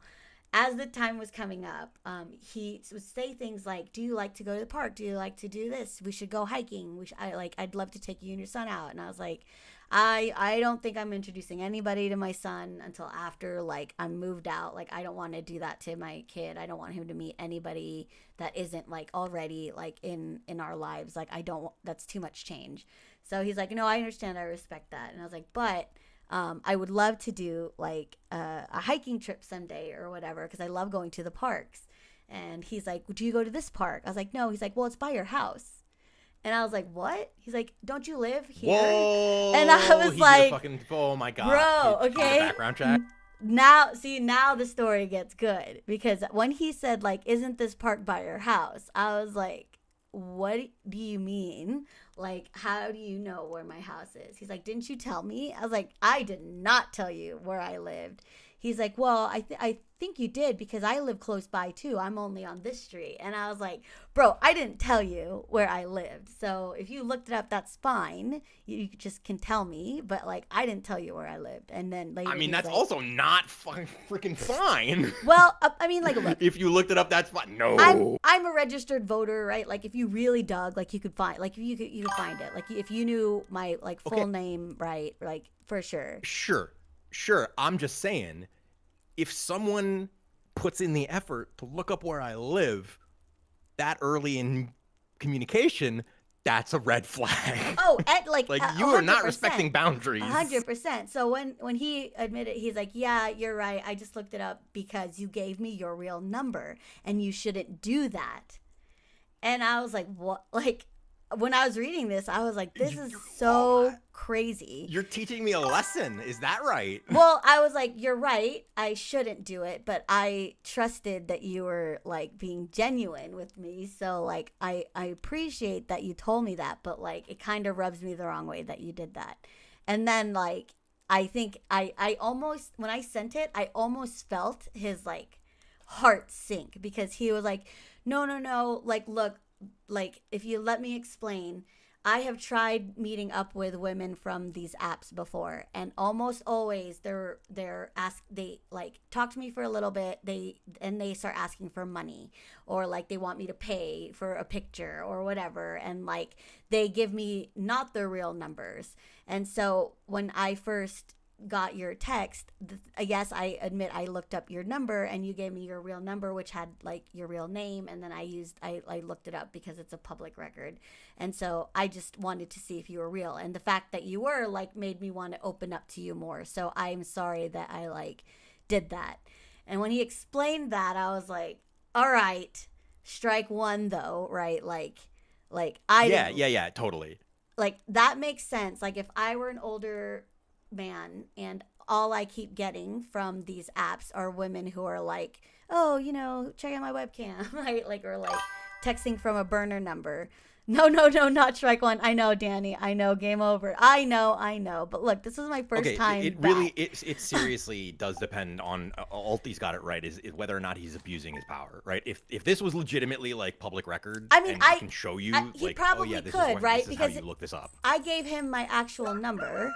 I'm sure he found my name, and then I'm sure you could look it up. But like, I don't know if he abused his power. I didn't even I didn't even ask him because like I was already worried about setting him off. So the whole time I was like, well, I'm still like not sure if I want to meet now because like I didn't give you my address. I gave you I trusted you, right? Like, so I already feel bad.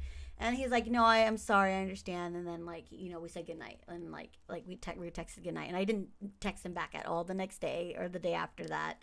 And then he finally my mother-in-law came, and I was like, okay, I'm gonna run some errands.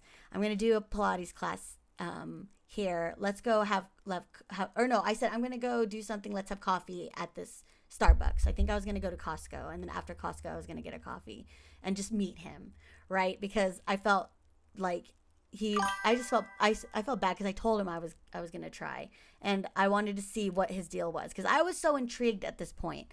Like, not only he had this weird like sense about him, but he is a cop, and like you never know, like maybe I'll need a cop friend, right? Like that's the Filipino in me that's like maybe I could use like 911 on speed dial for real, right? So I'll just meet him and see what he's about. So I actually switched it on him because I'm like smart. And on the day I changed the location, I said, I'm doing a Pilates class, meet me at this bar in the same complex. Before my Pilates class, I went to the bar and I was like, hey, can I talk to like someone here, like the manager? And then the bartender came over and was like, hey, yeah, you can talk to me. I was like, I'm going to meet someone here for a date that I've never met in person. So could you just keep an eye out for me in case like it gets weird, and then I'm like, and I want to end it. And he's like, oh, I got you like 100%. So I was like, okay.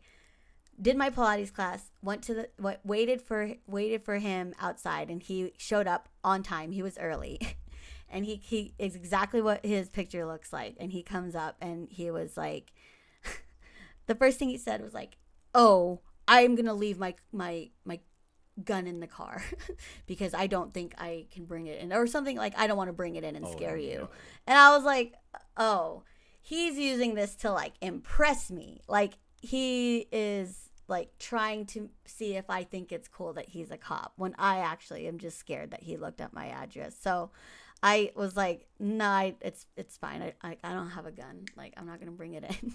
So we sit down and we start talking. The first thing he says, which like makes so much sense after I got it, was that after he told me, was that he used to be a monk, like a Buddhist monk, like proper bald head, went to temples, prayed, and then his heart changed and like rejoined society and became a police officer because he wanted to be a part of taking down bad guys. Like he couldn't just pray for the evil to go away.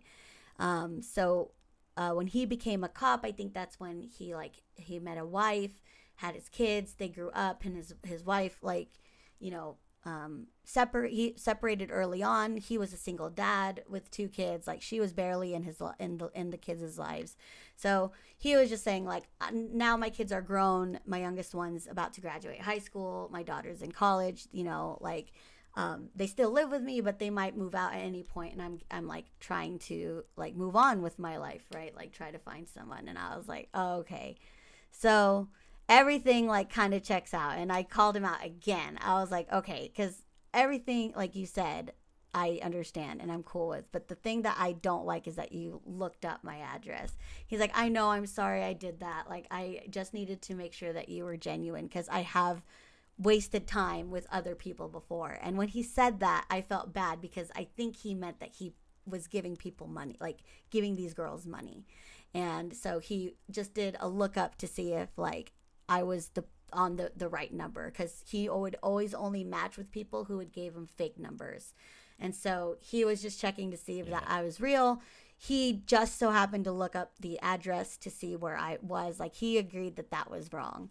So he could, yes, Lucas, 100%, he could have just asked. That's my whole thing, is that I am not like a mystery or a closed book. Like, I'm pretty open with things that I feel comfortable sharing and talking about, especially if it's something that's like a big part of my life that I've learned from and lived, and I can share it with people.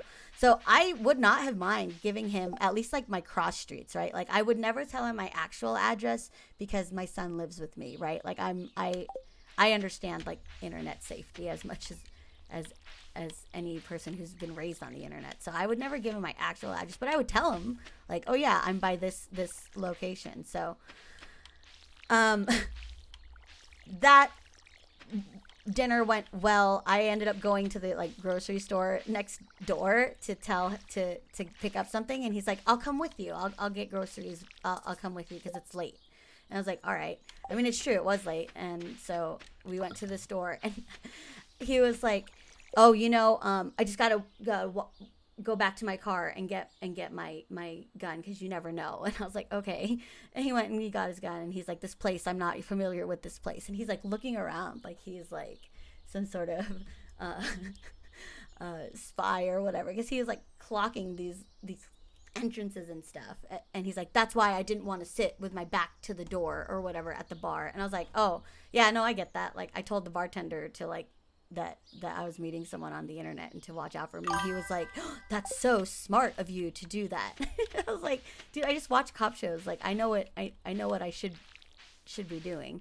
And we bought the groceries that I needed. I go to the car and I'm like, all right, well, thanks for meeting with me. I'm gonna go pick up this Happy Meal for my kid and go home. And he was like, okay, sounds good. My kids also want Happy Meals. And I was like, your high school kids want Happy Meals? He's like, yeah, they're like addicted. And so I was like, that's weird. So I was like, whatever. He goes into the drive-thru. I'm behind him. I call my girlfriend right away, and I'm like, this guy is a cop, and he's not that weird. He's just like kind of awkward, but like I get his backstory and it checks out.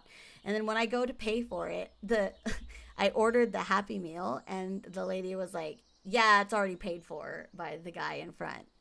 And I was like, oh. Of course. Well, look at that. Yeah, listen, Lucas, I'm with Lucas what on is this Lucas one, honestly. saying? Like, I'm getting some vibes of like pathological liar type type stuff. You know, I haven't seen or talked to him. Like, I straight up told him after a while, I was like, you know what? I stopped using that app. I'm like not meeting anybody anymore. Like, I'm just gonna like lock in on my son, and I'm not gonna talk to anybody. And so he was like, no, okay, that makes sense. I'm sorry if I scared you. I was like, it's not that. This isn't like you said, Nietzsche. I'm not in a place to be like meeting anybody for a relationship. I was just looking for friends. So I was like, if you're looking for somebody, I can't give you that, right? Like, you're telling me you're lonely and whatever. Like, I'm just looking for friends. And he's like, oh, well, I can be your friend. Like, if you want to just have someone to go on a hike with, like, whatever, I can do that. And I was like, all right, if I ever want to go on a hike, I'll hit you up. And I never did.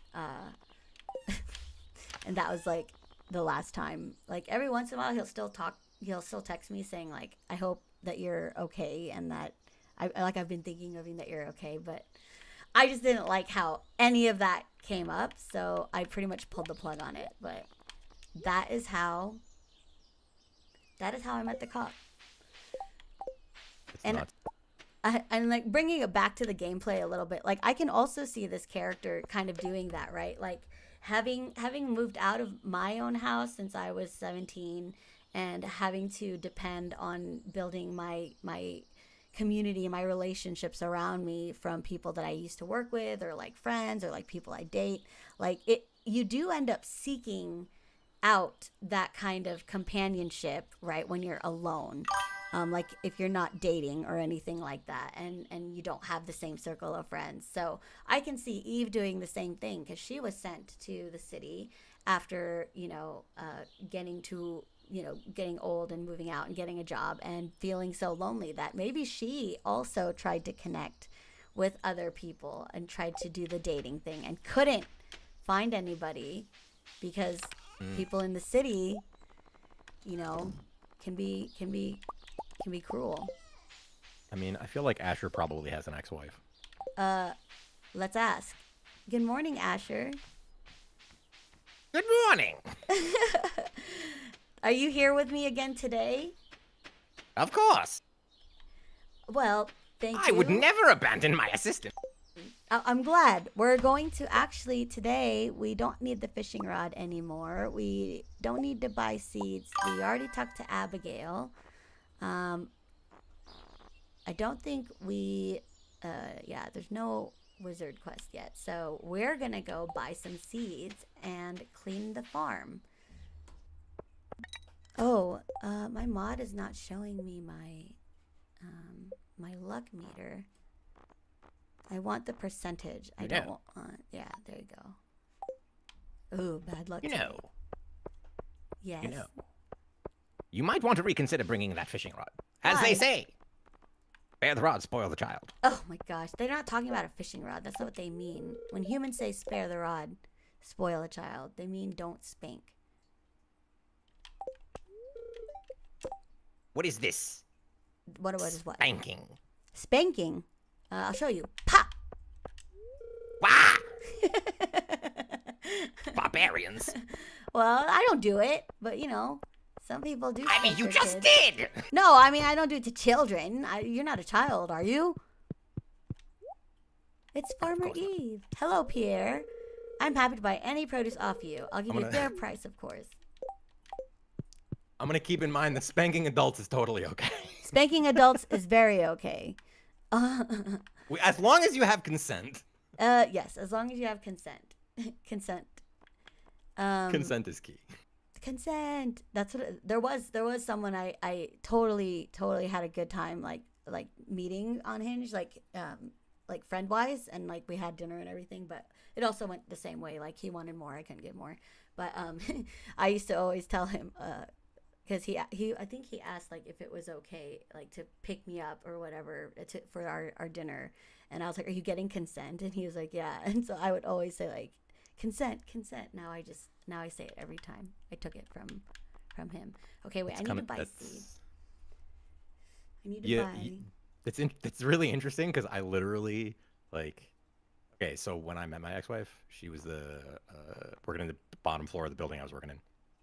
And I asked her out. And she initially said, no, I just got out of a relationship. Like, I don't think it's a good idea. I said, okay, that's fine. Cool. Totally. No worries. You want to go hang out? Right? Right. And of course, I'm sitting here thinking to myself, yeah, okay, we're gonna go hang out, and if she's into it, she's into it, right? Like, she already said no, but you like, still went. You still went for it. I'm just kidding. I was happy to be whatever. Look, I'm very aware that people make weird excuses and silly, lie to themselves in various ways. I do it to myself. So I'm not saying I'm going to do anything that anybody doesn't want to do. But this was my point, is that when it came to later in the night, like, and we went and played pool, and like I kicked her ass in pool, and she was really, like, apparently super into that. I found out later. You didn't you didn't let her win? God no. The Are first you kidding? game? Do you know me? Yeah. This became listen, this became a matter of of conflict in our relationship. Oh, tell me about that. You got to move out of the way. It became a running gag of like, I would not let her win, and her only goal in games, including group games, was not to win, just to make sure I didn't win. That's healthy. Yeah. Well, I mean, it was entertaining for both of us. We had fun with it. Isn't it funny though? Like, anyway, when you get to the end, you think of the beginning, right? Like you look at things in hindsight. Isn't that so funny how that works? Weird. Anyway, so why did I even start the story? Oh, we asked if Asher was married. That's how we started talking about it. Well, I mean, that's how we like started way back. But oh, okay. I was saying something about my ex-wife for a reason. I forgot. Oh, you didn't let her win. That's what I said. No, before that. Oh, before that. I don't know. Hold on. I'm gonna look. You try to remember. I gotta see what I'm planting here. Somebody clip it and wind it back. Yeah, potato 4 days, parsnip 2 days. So what did I get rid of? I got rid of both the flowers. Oh man, no, there's the tulip. The blue jazz. So it was just the parsnip I got rid of, and the blue jazz I had, and the tulip. Oh, it was the kale. All right, let's get the kale, because that might be a community item thing I don't know. Oh, we already have something here. Ah, yes, kale. The superfood. You know what kale is? Of course. It's a superfood. Oh, what do you mean by superfood? Like superheroes? Ah, yes, No. Like I got a cape. You may be... Listen. Just because you're wearing a cape doesn't mean you know anything about heroes. Oh, Danny's saying if I can help it, you'll win nothing ever. I'm the champion. You guys are crazy. If you were on a first date with someone and you took them to play pool and you played a game with them, you wouldn't let them win? Well, like, okay, this is like... all right, so first of all, I remember what I was going to say. Demolition? Danny's ruthless. Yeah, listen... Okay. She has 2 nephews, well, now 3 nephews. And at one point, the oldest nephew came to stay with us for a weekend to hang out. He was maybe 10? Okay. 11? And he comes over and he's like really excited because we're gonna play Smash Brothers. I'm like, of course, man, we'll play a bunch of Smash. It'll be great. Right. And then he gets to the house and he says to me, Brian, I'm gonna beat you in Smash so bad. And I said, oh no. That's different. Like, you're not You made a grave mistake. See, that's not how I would play the game. If I brought a girl out for a date and I picked pool. No. And I know that I'm good, I would play hard, but I would still let her win. You know what I mean? Like, I would play normal, but when it came down to it, I would let her win. Right? That, like, I hear you. That's not me. No. Unfortunately, was she good? I have the esports in me. But was she good? Like, was she a commendable player? Or did you just completely steamroll her? Like, that's what I'm saying. She held her own, but like I had a pool table in my basement. That's what I'm saying. You know you're good. Like, so I guess if you guys were equal, okay. No, I'm making you defend yourself. You don't have to. I'm just teasing you. I know. I honestly, at this juncture, I don't remember. I don't remember because that was not the part of the night I remember. Well, to be fair, it worked, right? She liked it, so. Yeah, totally. She liked getting. But this is where I was going with this. Move out of the way. Was ultimately because she had said like we're gonna go out as friends. And then later in the evening, we went back in my apartment, and she's sitting on the couch, and I was like, Caitlin, I really want to kiss you. May I kiss you? I was specifically asking for consent because she had made it clear that like that was like not that she wasn't interested, because that was clearly not the issue. Right. She just wasn't ready. She was like, I don't think I should do this right now. I don't want to do this right now. I just got out of a relationship. Oh, but you still swooped, baby. And you got him. Yeah, and this is what I'm saying. What I was saying earlier was like, I'll go out and I will I will push the envelope on things like, yeah, okay, sure, honey, we're not going on a date. Whatever you say, right? No. But I'm never gonna like not make sure I have enthusiastic consent. Yeah, right? Like you have to. Maybe we were getting some chats. I would have observed first to see what kind of personality she had first. That's right, Lucas. He's so smart. Yes, that's true. If we had been flirting for weeks. Some girls don't like you just to let her win. Okay, here's the thing. I don't want you to just let me win, but you're taking me out on a date, dude. Like we're trying to see each other on like a romantic level. Like I'm not trying to play a game with you like just to play a game. If I was just playing a game with you, we would have just gone out to play a game. But you took her out. Oh, wait, you said this wasn't a date. So it was Correct. just hanging out. Well, it was technically not a date. It was technically not a date, Right. but we went to hang out as friends, supposedly. I thought it was a date. Yeah, we can't craft Scarecrow yet, Pixie. I've been trying. That's why I'm hoeing everything. Yeah. Yeah. Whoa. Well, Whoa hard. I've just started ignoring you because you just keep getting in the way. Like you just I can't even tell anything. But I love can't tell when No, you're actually in the way. You could put Asher away. You could be like, I'm sitting. I'm gonna go to the house. Okay, you finish your yard work. Yes, all right. Because I can't tell things. No, it's okay. Because we're gonna go fishing now. I just finished. But I think we'll get it tomorrow. I was going to say I would stay there till you're done. Oh no, no, these puns today. Oh, it's finally raining. Now I can get the pendant and get married with Harvey. I can't believe you have to wait for the rain for that. That's such a weird condition. Do you want to date a winner? Do you want to date a winner or a loser? I want to date someone who wants to show me that they can step down if they have to. That's very important to me. Like, cause that's a whole different thing. But it is like, well, first of all, in your case, you guys didn't go on a date, whatever it was, the fake date, the date where she says no, but you said yes. Like, I already have issues with that. Like, girl said no, I'm not ready for it, but you swooped in with the friend. But I guess, sometimes it works. Sometimes girls do play that game. Like, no. I'll tell you, if I had ever for 1 minute gotten the vibe that she was not interested in moving forward, like if she had in any way put on brakes, I would have respected that. And I would have absolutely said, cool, we can be friends. That's fine. And sometimes they need the push too, especially if she had just gotten out of a relationship. And that happened the same night. Yeah. You're such a dog. You fiend. No, well, to be fair, hang on. So here's how this went down, and can't believe I'm telling this story. To be clear, I don't hate my ex at all. Competition is competition. Danny is such a beast, man. Yeah, a little bit. Our entire relationship began basically based on, so she was working at the Starbucks in the lobby. Oh, cute. And She was worked the in the building. barista. Yeah. And her name was Caitlin, but she frequently put some form of pun on her name tag.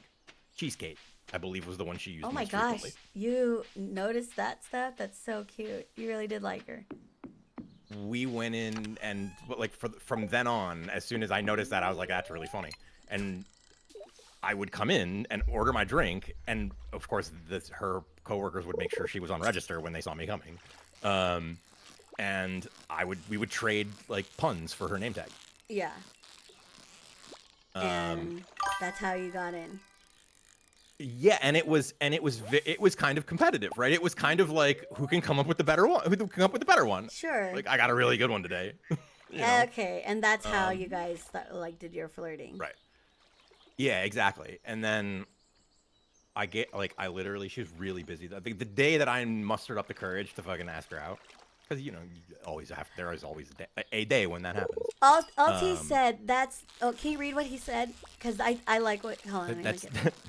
That's damn good coworkers. That's exactly what we did when I worked at Starbucks. If someone had a customer, you switch off registers if so someone had a customer. I've never yeah. heard of that. You That's get a great. customer? That's brilliant. What's up, Epic? That's fantastic. Let me hold on. Epic is one of the players in my Friday campaign. We're playing Stardew. We're doing my second run through, but since I've done this before, I don't really need to lock in right now. And Nietzsche is actually one of my mods. He's doing the voice for this little companion that I got. It's a Totoro mod. So I'm gonna have people like guest, guest stream, like guest. Commentator. Well, like it's not a commentator because you're role playing with it, so it's like Listen, I don't know what you think Totoro, what Asher's been doing here, but it's been commentating. I don't know what Asher's been doing. Asher's been confusing the hell out of me because the whole improv with yes and is becoming yes no. Like yes I do this, but I don't know anything about it. But no, well that's fine. I'm making it so that anyone can jump in and be this sprite and play the character that they want and hang out on stream. So Nietzsche is playing Asher today. Asher's all on board with everything. Asher just is like, I'm sorry. He thinks he's really smart. He thinks he's smart, yeah, but he isn't. Yeah, he thinks he's really smart. Yeah. He thinks he's the center of attention. He thinks he knows these humans, but he doesn't. Yeah, correct. Yeah. Yeah, and Epic, I don't know if you saw the stream. I think it was Pineapple last night. He was watching the stream. I started a new character and gave a backstory for her. So her name is Eve. She used to visit Stardew Valley and hang out with her grandpa in the summers, but she grew up and had to get a job and move out of her parents' house, and she actually is miserable, hates life, and then got the letter to join or to take over her grandfather's farm. And she's coming back to Stardew Valley, and things are starting to feel really different. Like she feels like she's actually more at home. She is doing really well in the first couple days, having restored the little plot of land in front of the cabin. Now we're farming. And on a rainy day, when she was so tired and didn't have a raincoat, this magic sprite spawned up and started bothering me. Can my character be the fastest? Yes. Well said. Yes. And now I know that I found like a pet. So the wild card thing is that every time he disappears, he comes back as something else. So everyone's going to be participating. Like the chat's going to vote on polls on what the sprite's going to do. So every guest person gets to play them a different way. So you're right. Your character can be the fastest. If you want to jump in and be the sprite tomorrow, you totally can. And you can be the fast sprite. This sprite actually does teleport, so it wouldn't be too far out. Did we finally get a catfish? What the hell? I mean, there's two of them right there. I see him. No. Oh, is that the catfish? Yeah, that's it. Yeah, look at the whiskers. Hold on, I gotta get this. Gotta pull this up. Oh, dang, we need to eat. Bite it. Hold on, we need to eat. It's 8 o'clock. Very quiet. Yes, because it's nighttime and everybody's gone to bed. Don't. No, we mustn't startle the fish. Did we get a catfish? No, it's a bullhead. Nope, it wasn't. Oh. Yeah, I'm gonna eat some of these. Let's go, Epic. You want next? Danny says, wait till I join. The sprite's gonna have a Scottish accent. I have a question about the catfish. Please, Lucas, go ahead. We're just joking around. Like none of this is serious. I listen. Anytime someone starts off going, I have a question about such and such, my hackles are up. I'm waiting for the other shoe to drop. I know, you're so funny. You know what I could do is I can give the person who does the sprite the wiki job to look things up. Yes. That way they are knowledgeable. Unless it's about, I guess, unless it's a question about the villager. So I don't know. We'll see. We'll see if we can roleplay it out. Is Eve a good assistant to Asher? That's the poll. sprite is called Jamie. No, you guys get to be called whatever you want when you're the sprite. So you're Asher this time. Why do people like that name? Where does that come from? I'm literally playing a character from Destiny. Not gonna lie. Okay. Because my one of my best friends named his kid Asher. Does putting pics of themselves like 10 years ago count as catfish? Oh, no. Okay. Catfishing. No. So only if it's so severe and you live as if you're whatever the picture you're saying. So I think that like, yeah, if you put your picture from like 10 years ago and you look so different, like for whatever reason, like you lost a lot of weight or like, I don't know, you like, I don't know. What am I? A lot of weight. Lost a limb or something and you like act as if you are still skinny or you have all your limbs to make the and then never meet. I think that's called catfishing. I because I met so many. Yeah, I don't think it's counted. I don't think it counts if like they have a picture 10 years ago unless they still kind of look the same, you know, like because I have pictures of myself like 10 years ago, but you know, if anything, I was just younger and less tattoos. Plenty acts still skinny. Me. Well, you lost a lot of weight. Danny totally lost so much weight and gained a lot of muscle. But and I think the like telltale or the like quintessential catfish component is the fact that they don't ever want to actually meet. Right? That if they actually meet, it ruins their disguise. And so they never can meet. They're just going to dangle it in front of you forever. Yeah, but they only tell you when you meet up. And I think it's because they're hoping that you would care for the personality. So if they're willing to meet up, I don't think that's technically catfishing. I think it's still bad form, 100%. Like to put a picture up that's not recent enough for them to know what you look like is so not fair. Because like you're developing a relationship with someone you've never met yet. So like the least you can do is be honest about your appearance because that is important to people, not because like it's shallow, but because like they when you text them, when you call them, they have a picture of you in their head. And then to find out that that's not what you look like, it's not right, you know? Like I could never imagine doing that, you know. It doesn't really matter what the context is. I mean, obviously there's always matters what the context is. But to some degree, it doesn't matter if you're entering into a relationship under false pretenses. That's a problem. Yeah, this is why we video call. You know what? Like I started doing that when I was like trying to, you know, do the app thing, where I was like, after we got to the real numbers part and we're texting regularly, and they're okay with the fact that like I can't text them back all the time, like it's gonna take me all day to reply to them, and that I am only available 1 week out of the month.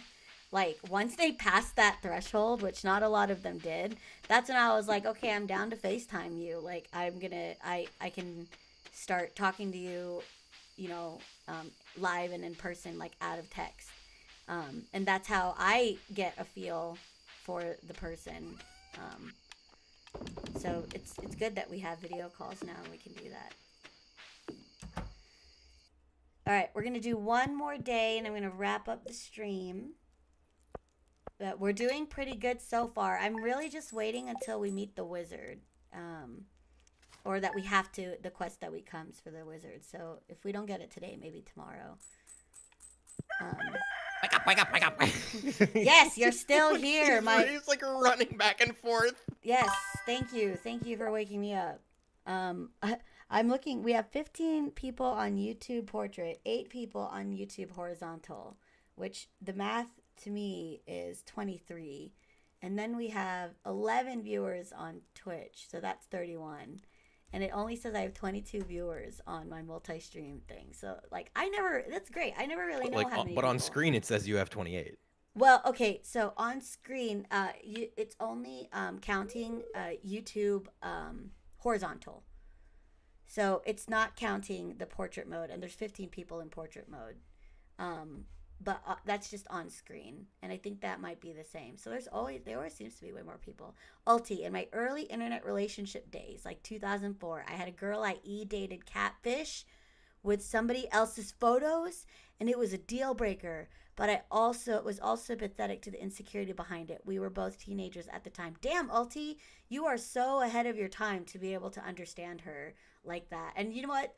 That time period, like, who didn't try to do that, right? Like, who wasn't in chat rooms pretending to be someone else? Like, I did it. Did I actually try to develop a relationship with people like that? No. Did I do it just to see if people would think that I was a real person, like a real guy, a real male? I would always say, like, I was like 21 and a male, and I would talk to other girls because I was exploring my bisexuality at the time. Like, I really loved when girls thought I was like a guy and talked to me like I was one, like they were interested in me. So I think that's so kind of you to not, like, first of all, it was good that you did the deal breaker, because that's not behavior we want to support, but also that you didn't like hate her for it, because I'm sure she also didn't like losing that friendship, you know. All right, Marnie, you see this cat here? Yes, I do. Hi. I found it sitting outside the entrance to your farm. I think it's a stray. Poor little thing. Oh, good. I wanted a pet. I think it likes this place. Hey, don't you think this farm could use a good cat? I do. Will you adopt this cat? What do you think, chat? Shall we adopt this cat? Oh my God, who is that beautiful creature? Who, Marnie? You like Marnie? No, Yes. the one with the pointy ears. Oh. You think that this cat is beautiful? You think she's pretty? She's stunning. Okay, yes, we'll adopt this cat. Asher really likes her. Oh no! She's going to live with us. I must go. I'll be back. No, wait. It's fine. What should we name her? First name in chat. Name her Melly. Danny says Melly. Wait, why? What's Melly? If Melly is an ex or something, we're gonna need the backstory. Who's the Melly? Danny picked Melly. That's my cat. Okay, that's fair. All right, good. Melly. All right. Smitten with the kitten. Well, little Melly, you'll be a good kitty now, okay? All right. Yay! This cat actually looks like my cat Archer. Yay! Oh, where'd the cat go? What the heck? Look at that! Look at all the parsnips! We did it! Oh, we got mail. I've got some new items in stock. A deluxe fishing pole and some bait that you can attach to it. You can use bait to make fish bite faster. Hope to see you soon. Oh, good. We're going to sell all these parsnips and buy some bait and some a fishing rod. Good thing, yes, one in the pole. You'd have to abandon her. Oh, no. When it comes to animals and pets, we'll just wait for first chat response. We'll do polls for, like, game decisions, like lore decisions. Here we go. To our valued Jojo Mart customers, our team members have removed the landslide caused by a drilling operation near the mountain lake. I'd like to remind you that drilling operation is entirely legal pursuant to INIT L61091 Jojo Co. Amendment. Responsible stewardship of the local environment is our top priority. We apologize for any inconvenience in the accident may have caused. As always, we value your continued support and patronage. Morris Jojo Customer Satisfaction Representative. Okay. Oh, another mail. Dear Eve. Oh, yay! This is the mod that I installed, the Ornithists Guild's, the birdwatching one. Dear Eve, your grandmother, an avid birder of many years, left you this. We hope you find a way to continue her tradition this spring. Good luck and watch for birds' nests. The Pelican Town Ornithists Guild. Okay, so I have never messed with this. Look at this book that I got, Asher. So It's all about birds. Yes, I guess my grandmother used to watch birds. So let me read it. Oh, let me read it. Let me read it. What? Watch? No birds sighted yet. Tip, binoculars can help you. Okay, I think I need to get binoculars. Okay.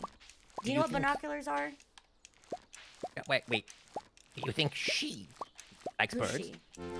The cat? You want to go to the cat? You know. Let's see. Melly. Here you go. Here she is. She's sleeping. Oh, you woke her up. Oh, I just petted her. I Come Come on, say hi. I like that. I really like that. Functionally, Asher is hiding behind you. I know. I thought it was so That's cute. brilliant. Go say hi to her. No. I don't know that I can. All right. Don't all force right. me. It's all right. It's okay. Jeez, you get shy around the opposite gender. I mean, is it the opposite gender or?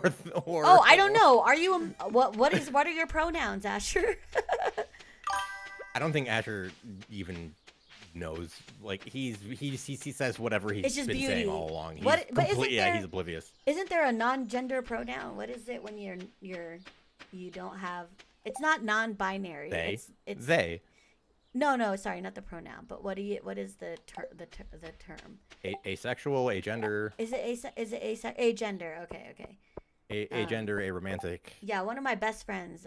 She said it was asexual, or she's androgynous. No, androgynous. I think androgynous. Danny, damn it.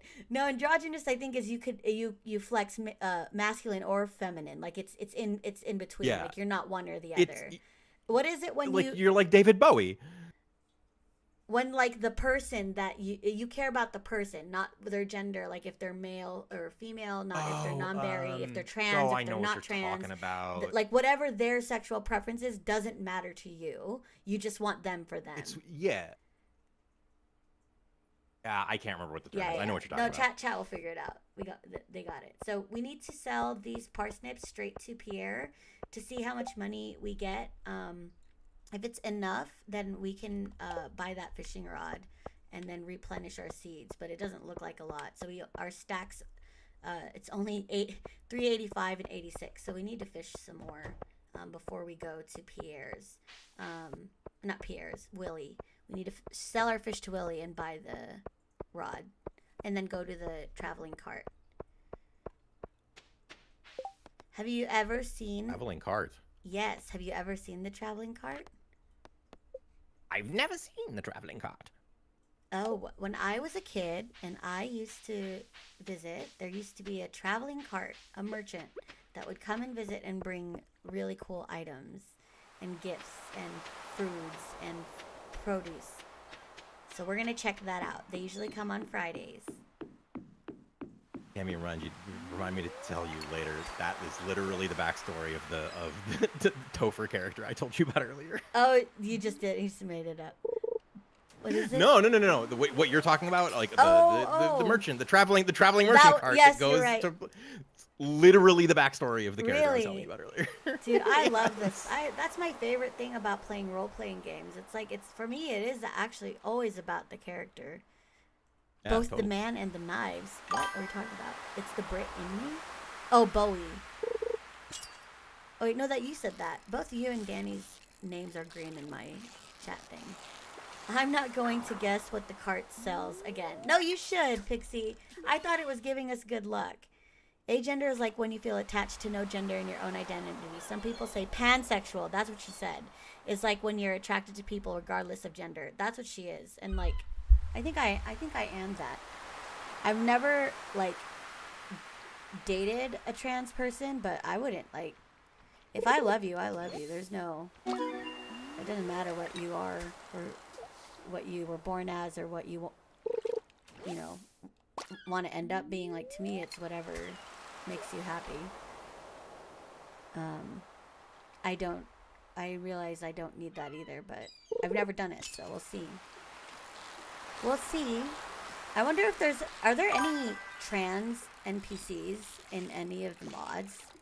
Because we talked about how in is it Stardew Valley Expanded that Alex's grandfather has a storyline about him being homophobic if you're a male and you romance Alex and you marry him. Oh boy. I love that. I think that's so cool. Hell yeah. But that's why my next playthrough I want to play as a guy in my polyamorous playthrough. Some people distinguish pansexual from bisexuality. Some people use them interchangeably. So I don't think it's the same. Right? Because bisexuality is you're into male or female or male and female. Like, that is your physical and emotional attractive, like who you're attracted to. But I don't think it necessarily means trans. Like they might not be into a trans woman, right? Like I don't know. It's more about, as I understand it. Again, I'm not the authority on this. Yeah, I don't that know. anyone is. Bisexuality, I understand it to be having an attraction to the physical sex characteristics of masculine and feminine. Yeah. See, but like, Right. how do you define that if that's all you've known? Like, I have never even romantically tried to talk to, someone who is trans. I think the thing that matters for like pansexuality is that people who are, as I understand it, pansexual are less interested in physical sex characteristics. They are still sexually attracted to the person, but it's not their physical sex characteristics that are attractive at all, right? They're right. They're literally sexually attracted to the person and their identity. Yeah, I mean, see, like that's the thing. Like, I think for me, like physically, I mean, like if I'm aroused, I'm aroused. Like it doesn't. I don't question it anymore. So, like, I don't see myself getting, like, if I liked somebody and I learned enough about them to want to sleep with them, and then I find out later that they're trans, I'd still be down, right? Like, I just need to know, like, what the, like, like, the logistics of how it works, right? Because I've never done it. I don't know. I just be straight to BH. The basic. Listen. It's okay to be straight too. Yeah. It's okay. I'm not ashamed to say that, like, my attraction is to traditionally feminine sex characteristics. That's what does it for me. That's nothing wrong with that either. Nope. Everybody should be able to like what they like. Okay, we need to eat a fish because eating these seaweed is not cutting it. So right now the lowest is the anchovy. So we have to eat these.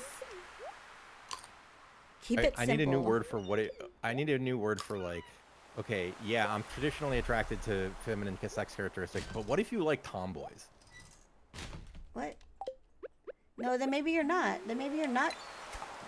Like. No, I'm very sure. But okay, hold on. What do you mean by tomboy? Because that's not like a sexual thing. Like that's not a gender thing. That's like their personality. Oh, okay. I was cracking it. Okay. Yeah, I can't. Okay. I was making jokes like the ADHD. Like I don't pick up. Sometimes I don't pick up. Tomboys are still women. I know that feeling. And you know what's sad is like I always told myself that I was a tomboy, but that was because I didn't know how to be pretty. Like I didn't grow up with like my mom teaching me how to like do my hair or my makeup. Like I didn't grow like I was the oldest of my siblings, so all my sisters learned that from like we learned makeup together, right? Like no one taught me that. So I was a tomboy just because I didn't know how to dress like a girl. Like I was actually always afraid to wear dresses because I didn't know how to look nice in them. Every time I would get a dress for like a family event and I would wear it, I'd feel so stupid because I had never seen myself in a dress. I'd never seen myself dressed up before. So most tomboys that are real tomboys that I know, like we would have probably not wanted to be that if given the chance. For the record, I can't read that. Can you read it, Nietzsche? Which one? Danny just said a long one. I was just. No, that was me. Oh, no. Okay, sorry, it's both green. What did you say? For the record, I was making a joke. Okay, yeah. Yeah, you have to put that on the record these days. I'm high. Yeah, that's what I'm saying. I'm waffling. Yeah, I'm getting close to the end of the stream here, but I really want to get to a good save point. But this conversation's so interesting. Like, I've always known that I was physically attracted to women.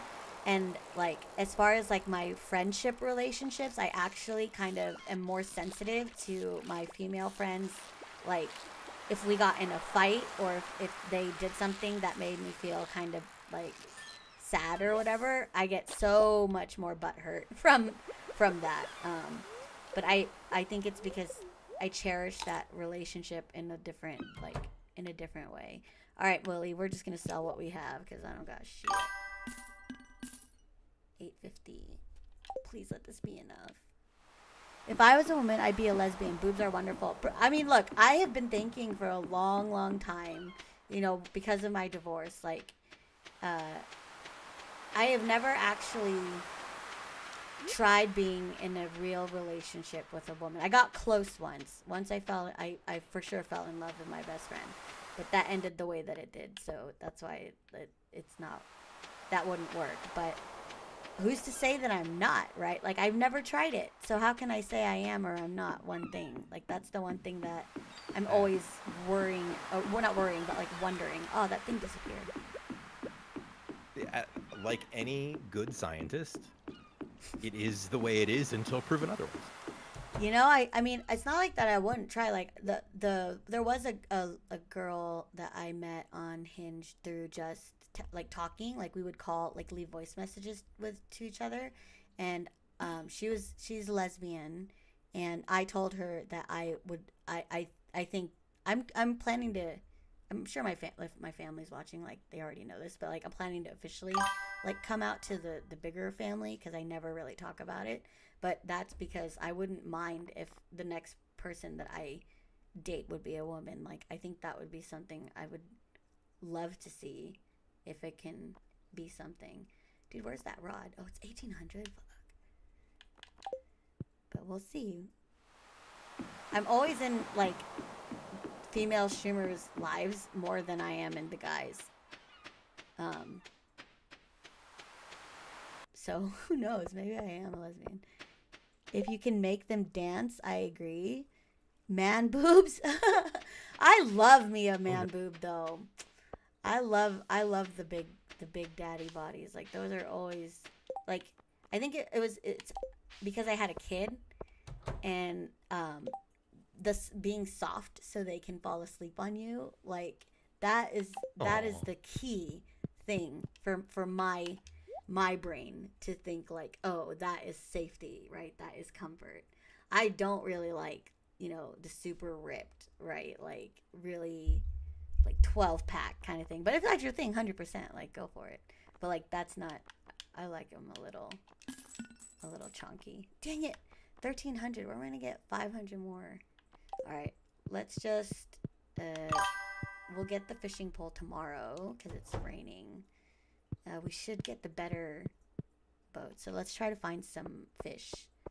And we gotta go to the traveling cart. There might be something there. Identify and understand yourself. Labels are just to help you identify yourself. Yep, that's true. That's true. It's not like, and what's funny is, I think the younger generation, like children and teenagers, or even like college age people, are starting to really be adamant about figuring that out and, like, putting that label on themselves. And I think as adults, especially because I'm a parent, it's my responsibility to not, like, stop them from wanting to explore that or learn about themselves, but to kind of guide them to make sure they're doing it safely, right? Like, if my son ever said, like, I am not male, I want a female body, right? And he is losing sleep over it, like, unhappy, so miserable. Like, why wouldn't I want to support him in finding out that truth about himself? And if it comes to medication, if it comes to surgery, I would treat it like anything else. If he was, like, into basketball or into sports, right, and he wanted to be a basketball player, like, I would make sure that if he was into it, he would do the homework, like, he would practice, he would like, earn money to go and buy the equipment that he needs. Like, it would be something that I would help him learn together, right? I don't think I'm the expert in life. I don't have my shit figured out. But if my son wanted to explore that truth, like, I would do it in the best way possible. My biggest thing is I wouldn't do anything physically changing until they were 18, because that way their body has changed fully first. I don't think it's safe to be doing anything like that early on, because you're not an adult, like, you're not fully matured yet. But that's also because I don't know how that process is. But, like, once you're, So the argument, the counter argument I've heard, yeah, is that for people who know that they are who they are when they're 12 or 13. Yeah. That to require that they experience and have the permanent changes to their body that come from having puberty as a specific gender can be trauma-inducing and have a negative impact on their life. Yes, of that course. If you could spare someone that experience, it is worthwhile. But if you, like for any surgery, if you're gonna tell me there are these risks, I'm going to take that into account, right? Like any. Well, we're not talking. Sorry to. I mean, Yeah, we're not please. just talking about surgery. Like we're talking about like. Just it's often just introducing different hormones and suppressing other hormones, which is easily reversible. Right. And like if it's not what they want, you take them off the hormone suppressant, and then they start generating like their natural hormone again, and then they go through the puberty they've been suppressing. Right. And it's cool. And it's But like if they start on hormones at 13 and by the time they're 16, everybody around them can look and recognize that they are a infinitely happier person and more successful in living a vibrant life. Cool, go have your surgery. Right. And look, I'm talking about like at 12, right before you hit puberty. Like for me, if the child is in the right state of mind to understand the complexity of that, like if they don't think like, oh, I'm just going to take this pill and everything's going to be okay and there's no side effects or whatever, and then I'm going to be happier, like that to me is a red flag. Like it's not going to just make you happier. It's going to change some things about your body, because that's what the medication is for. But I need to know that my child is in that right state of mind to be able to handle those changes and to understand that, like, yes, it's reversible, but like you, the life that you live as that identity is more important. I think that we would shape more than just the hormones part, right? Like, sure, I don't want my child to go through like having an Adam's apple if it's going to traumatize him, right? Like I don't want that either. If I can prevent it, great. But I would much rather make that decision when I know that my son or my daughter, if that's who he believes he's going to be, is ready for that call. Like I knew what I wanted to be when I was 14. Like my dad sat me down and talked to me about being a dentist, and I was like, no, it's not going to happen. So I already knew. I had that in my that head on my shoulders and what I wanted, and I went for it. Some kids are not like that. Some kids are easily influenced and manipulated, and I can understand the parents who are like, well, is this my kid wanting it, or is it because it's trendy right now? You know, and that's what's scary. That's why I would not be just willing to let my son do hormone therapy because he, doesn't want to go through puberty. Like there has to be conversations, there has to be research done, and doctors talked to. Like it's not just going to be something. I forgot to go to the traveling cart. Oh wait, it doesn't matter. I'm certainly not saying don't have the conversation. I'm saying like trust that your child has an idea of what they want for themselves and like honor that. Yeah, I mean we're talking about parents being engaged, right? Like ultimately that's obviously what we're discussing here is be engaged with your kid. Know your kid, understand your kid, put in the effort, and kids have to learn that when you're making any major life decision, you start with the things that are attainable and manageable and low risk, and if those things don't work, you move on. So if it's about putting in the work and showing and like being responsible about approaching these issues, both as a parent and a child. Hold on, I think I fucked up in the game. We didn't do the traveling cart, but does that matter right now? Because I don't have the community center bundles event yet. So will it matter that I missed the traveling cart today? I'm gonna ask ChatGPT. I'm going for Stardew Valley Community Center Complete Challenge in 1 year on 1.16.15, and I selected the advanced game option of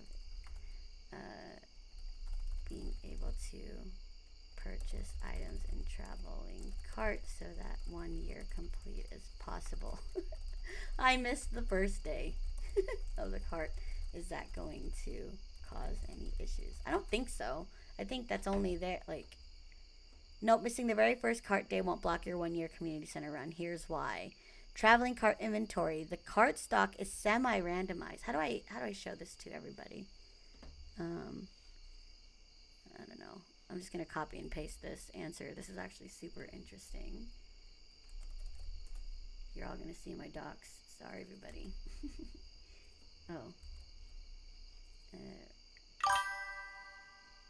Just a bunch of. So it says no. Missing the very first day won't block your 1 year community run. The cart stock is semi-randomized and rotates through a large pool of items. Any item can appear in the cart, has multiple chances to show up across the year. It runs Fridays and Sundays plus extra festival days. That's 100 chances in the year. Imagine if it's a pomegranate. I know. I guess it probably was, Pixie. The hardest part of the 1 year challenge is usually bundles that require out of season crops or rare fish. Right. Since you enable cart complete bundles, advanced game options, any missing seasonal crop, rare fish, or exotic can still show up later in the cart. Great. You just need to check it every time it's available. Missing the first day. Day 5, the first day, is just one of many cart appearances. It doesn't carry any special unique that only. Okay. As long as you're diligent moving forward, you won't be locked out of 1 year. All right. So that's good. Steph and Larry Farm, welcome back. We had made an animal for you in the last playthrough, but we just finished that. So we're doing a brand new playthrough, but we're actually about to wrap up the stream tonight. I'm just running back home after fishing. Actually, we'll just fish here a little bit for a couple more hours. But it is late. It's 10:41. We talked a lot about a bunch of stuff. And this is the whole goal I had with like the hotline and the guest creature. Yeah. It just thought it would be fun to like shoot the shit, because now I can play the game and talk and not have to be like looking things up all the time. Yeah, zoned in. Locked in. Yeah. And again, your assistant, who sorry, your my assistant, your mentor. Oh right, yes. Who's apparently in love with the cat. Is here to look up stuff. That's what I'll do. Whoever's going to be the guest speaker will be the one looking things up and asking ChatGPT stuff. Love it. Good. So this is why we did a first playthrough. I can't see anything. I can't run back home. You should do Gemini instead. Whichever so one. Interesting fun fact. So I use ML at work. Yeah, for sure. Not like LLMs, but no. But everyone should be taking advantage of technology. So broadly speaking, ChatGPT is really good at mimicking human interaction and language. That's what it's best at. It's good if you every wanted to write day. a paperwork. I wouldn't use it for work. So I'm talking about strengths and weaknesses here. Yeah. Of each of the different models. Sure. So ChatGPT in particular is very good at like human language and sounding good and writing good emails and using language. And also perceiving what someone could be saying, even though they don't know how to write prompts. Like that's a really big thing. Yes, ChatGPT is particularly good at that. Unfortunately, it's not super good at being fact-based. No. You shouldn't Gemini be using it anyway like that. Well, so this is the deal. Gemini, on the other hand, is absolutely fantastic at research. Right. If you want to know information, I mean, it's Google. It's got access to the entire Google document library. Like, it's really, really good at knowing things and sharing information. You just have to know how to prompt it and get to the thing you want. Right. And then Anthropic, Claude, is very good at programming. Claude's my favorite. Really, really good at programming. Gemini can, for example, write a research paper about using slurs in the crossword. KF did that for me last night. Yep. Yeah. So the topic of AI is on episode 3 of my podcast show outline. The first one, nice. Well, I guess, I don't know. Episode 0 is the pilot. I'm actually going to do that by myself. The goal of it is to introduce the podcast, introduce myself, and like why I started it and what the season is going to be focused on. first episode will be with my best friend. She also was in gaming. And I'm gonna have her interview me from like my best friend's perspective, and also someone who it has been in the industry too. She's owned several businesses. She started several businesses in the esports scene, so she's very well versed. So I probably know this person, huh? maybe, I don't know, but I don't want to ruin the surprise. She's not. Yeah, of course not. She's not someone you would know from as like a public image though. Like you would probably only know her. Okay. Yeah, no, she's not like known like that. She's so behind the scenes, but she's been one of my best girlfriends. So I'm gonna have her interview me on the first episode to kind of launch the series. So I guess episode 2. If I'm calling the pilot, don't go to bed yet. Make sure you've done everything. I'm gonna put all my. I'm gonna sell everything. I didn't get anything. I guess I got. You get everything you needed. Like you could. I don't know. Hold on. I got the wild horseradish, the spring onions, the fish. I'm gonna keep that jelly. I don't know if I have everything. Let me just save. I'll put the cat. Let's just go to sleep and check. Scarecrow! Oh my gosh, look at the mod. Yeah, no. The Scarecrow's so cute. Heck yeah. Bombjack, you are what on did he point say? with that. AI is super based if you use it for what it's meant to do. Yep, 100%. What it's meant for. Super shitty if you think it can just do everything for you, like a lot of people now. Yeah. My whole thing that I have been saying, even in my profession, because I like the last job I held in my last company, we developed a chatbot, an LLM. So I know this field, and I actually really believe in it. But I don't think that it's being depicted properly, and I think that there's so many people who are quick to hate it and don't realize that it's just a glorified spell check, guys. Like, it's going to make us better at doing things that only humans are meant to do. Like, I don't believe it has a place in the creative arts, in a sense that I don't think it should be making art.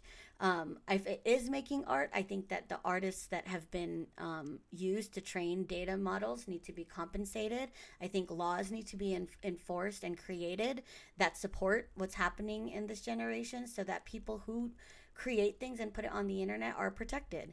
But do I think that someone who uses AI to make stuff is like ruining society? No. I made stickers for my son's fucking birthday party, and I'm putting them in my packs that I'm selling to my memberships. Am I claiming that I made this? No. Am I saying that I'm a great artist? No. But like, I just did this because it was available to me to make, and it made me have something cool for my son's birthday party. It made it cool for me to put things in my membership packages.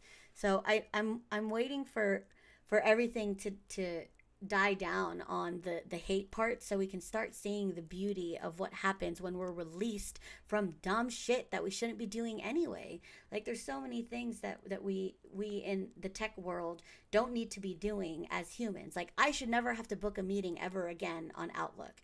I should be able to just say, like in a meeting that's being recorded and transcribed and connected to a robot, that we all want to meet in the next 2 weeks, and then the robot should do it. So that's definitely my thing. Oh, I'm gonna head to bed now. Bye, Lila. You had fun listening to the conversation. Thank you so much. I'm so glad you had a good time. I am wrapping up tonight. We're just gonna double check that we didn't forget anything today, and then if we don't need to do another day, I'm definitely gonna end on that note. But I will be talking about AI on my third official episode, because the second one will be about my experience in the gaming scene, in the competitive gaming scene specifically. And then in the third episode, I don't have a guest yet, but I will be talking about what, like, my career in development and how it led to software, and how I became an engineer, and how I feel about AI and where we're at.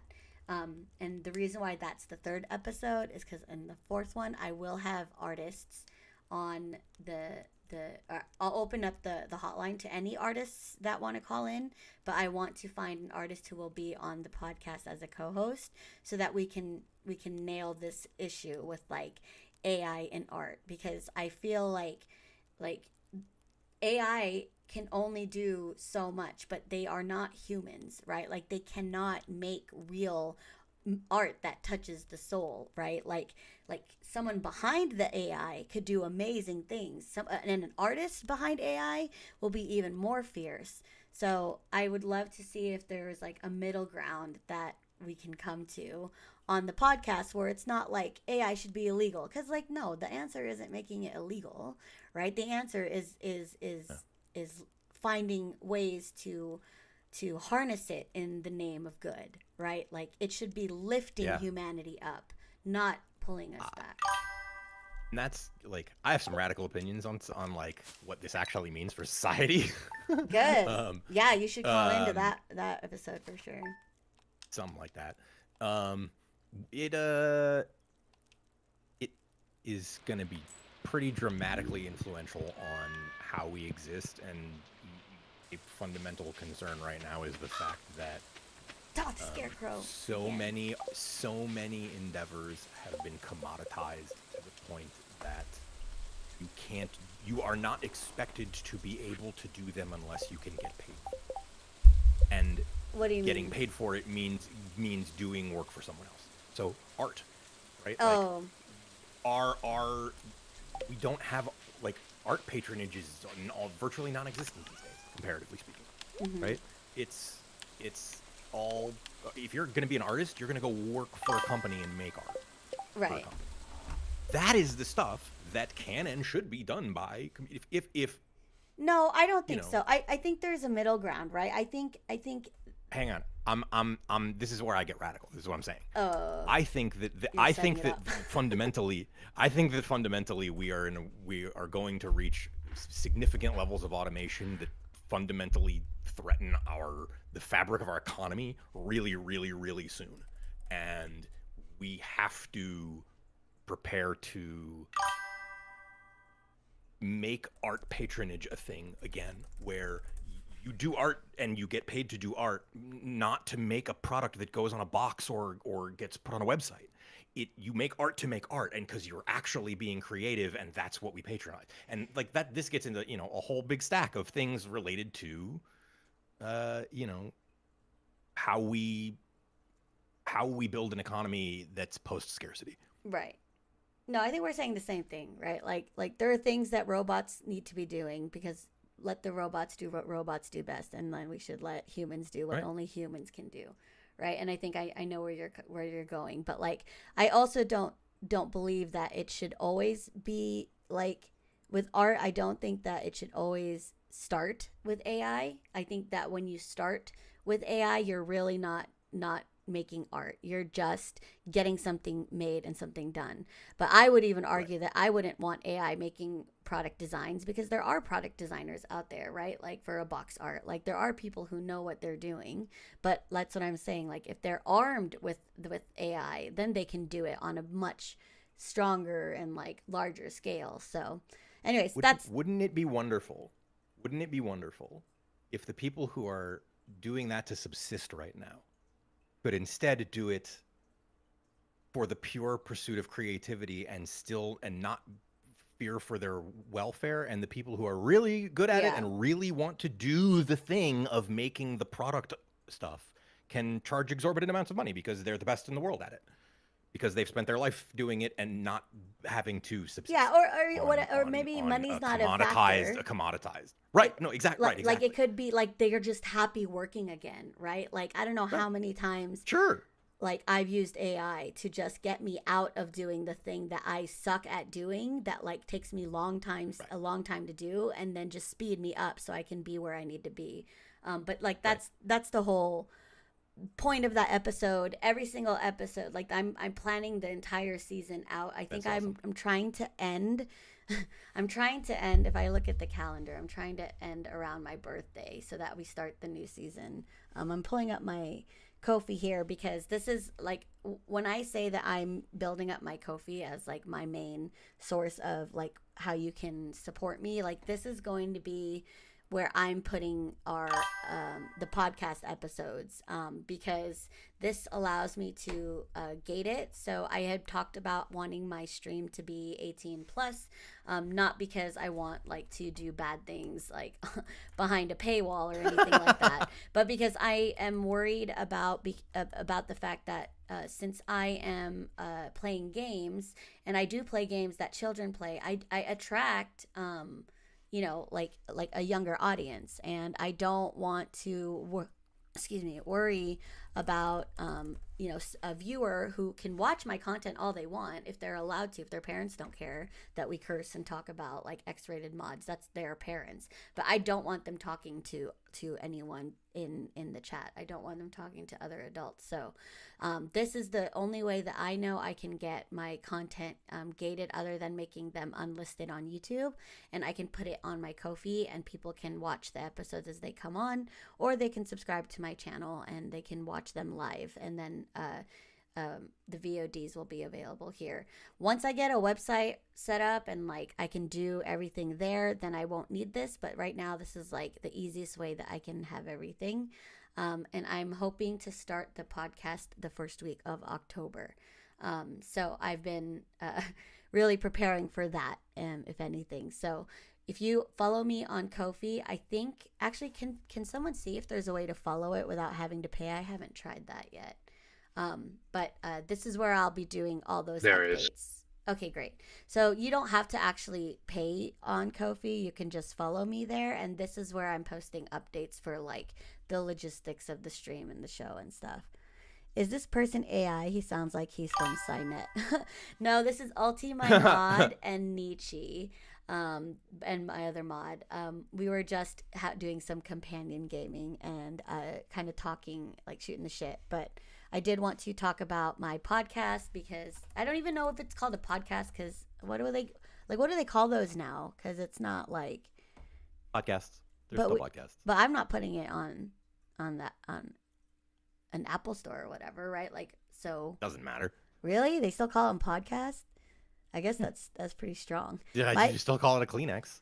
That's true. I call it Colgate. My big thing is I don't trust any of these fucking tech companies who are pushing AI so hard in how they're marketing it, especially since a lot of it's like more complex, smarter child. And I think it does a disservice to things like LLMs that are literally capable of doing things, synthesizing and sorting a large amount of data under expert human eyes, and also environmental cost of it all.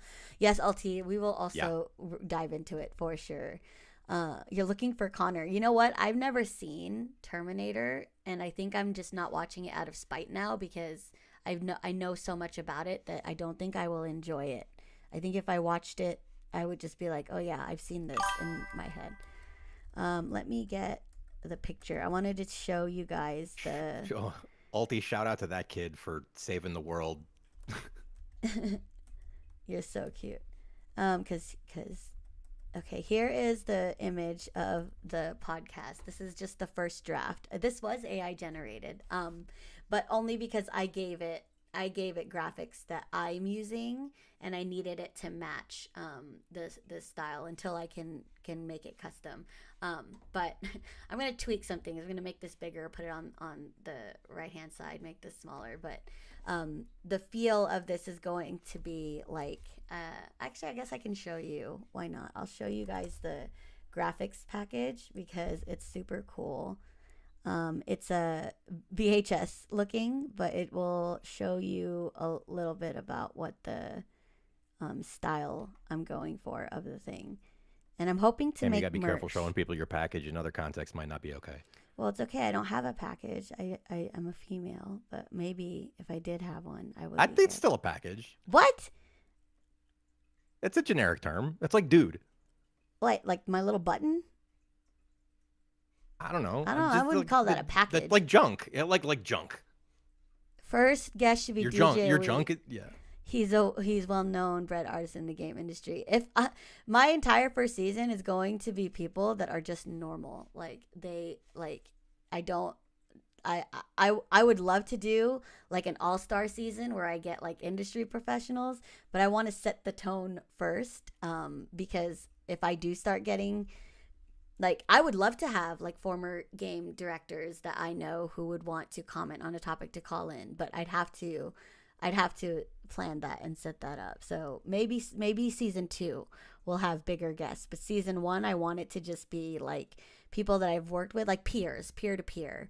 I don't want anybody with like a exec title or VP title, just because I don't want it to be like that yet. But we'll see. Maybe you guys can tweet and see if he'd be down. Tweet him once the show's live. I have to get the show. Why can't I find this? Oh, here you go. So this is the graphic for the horizontal. How do I open this in here? Sorry, this is so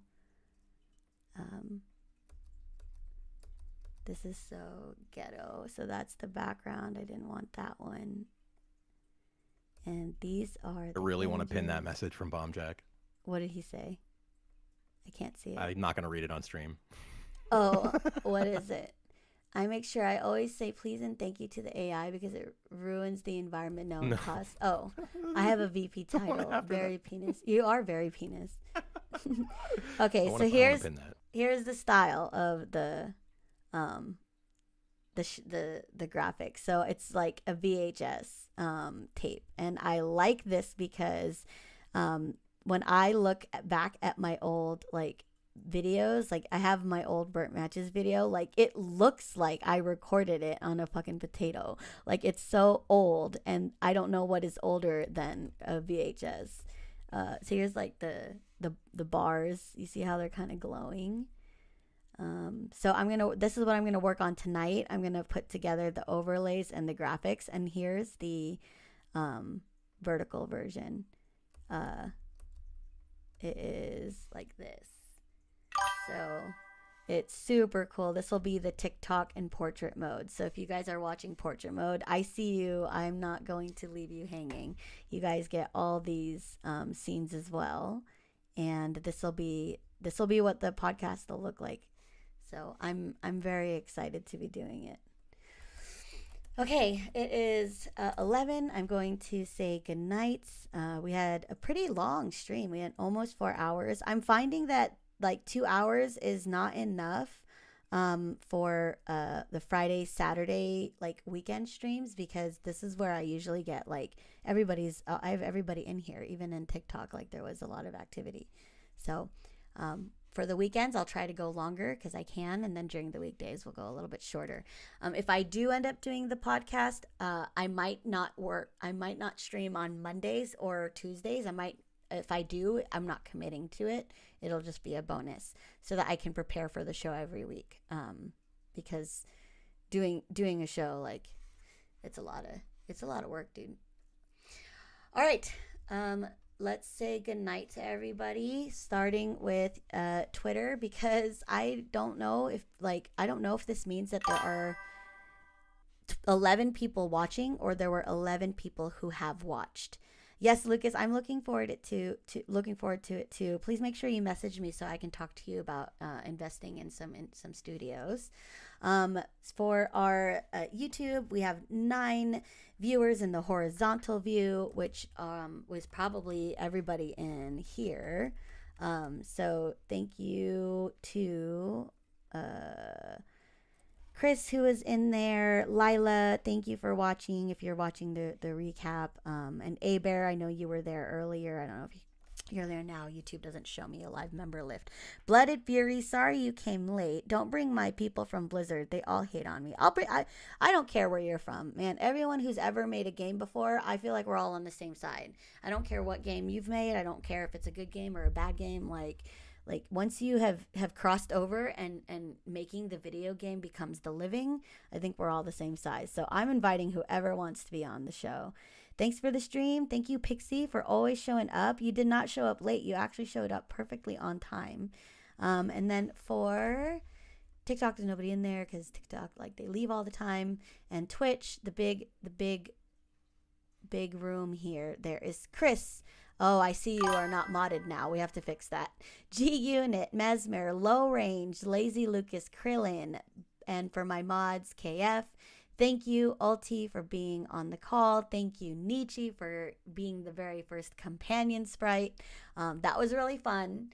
Now that we went through it the first time, I know exactly what we're going to be doing now. So there's some guardrails. And that's it for tonight's show. Do you guys want to say goodnight? Thanks for having me. I've had fun playing. Yeah, it was fun.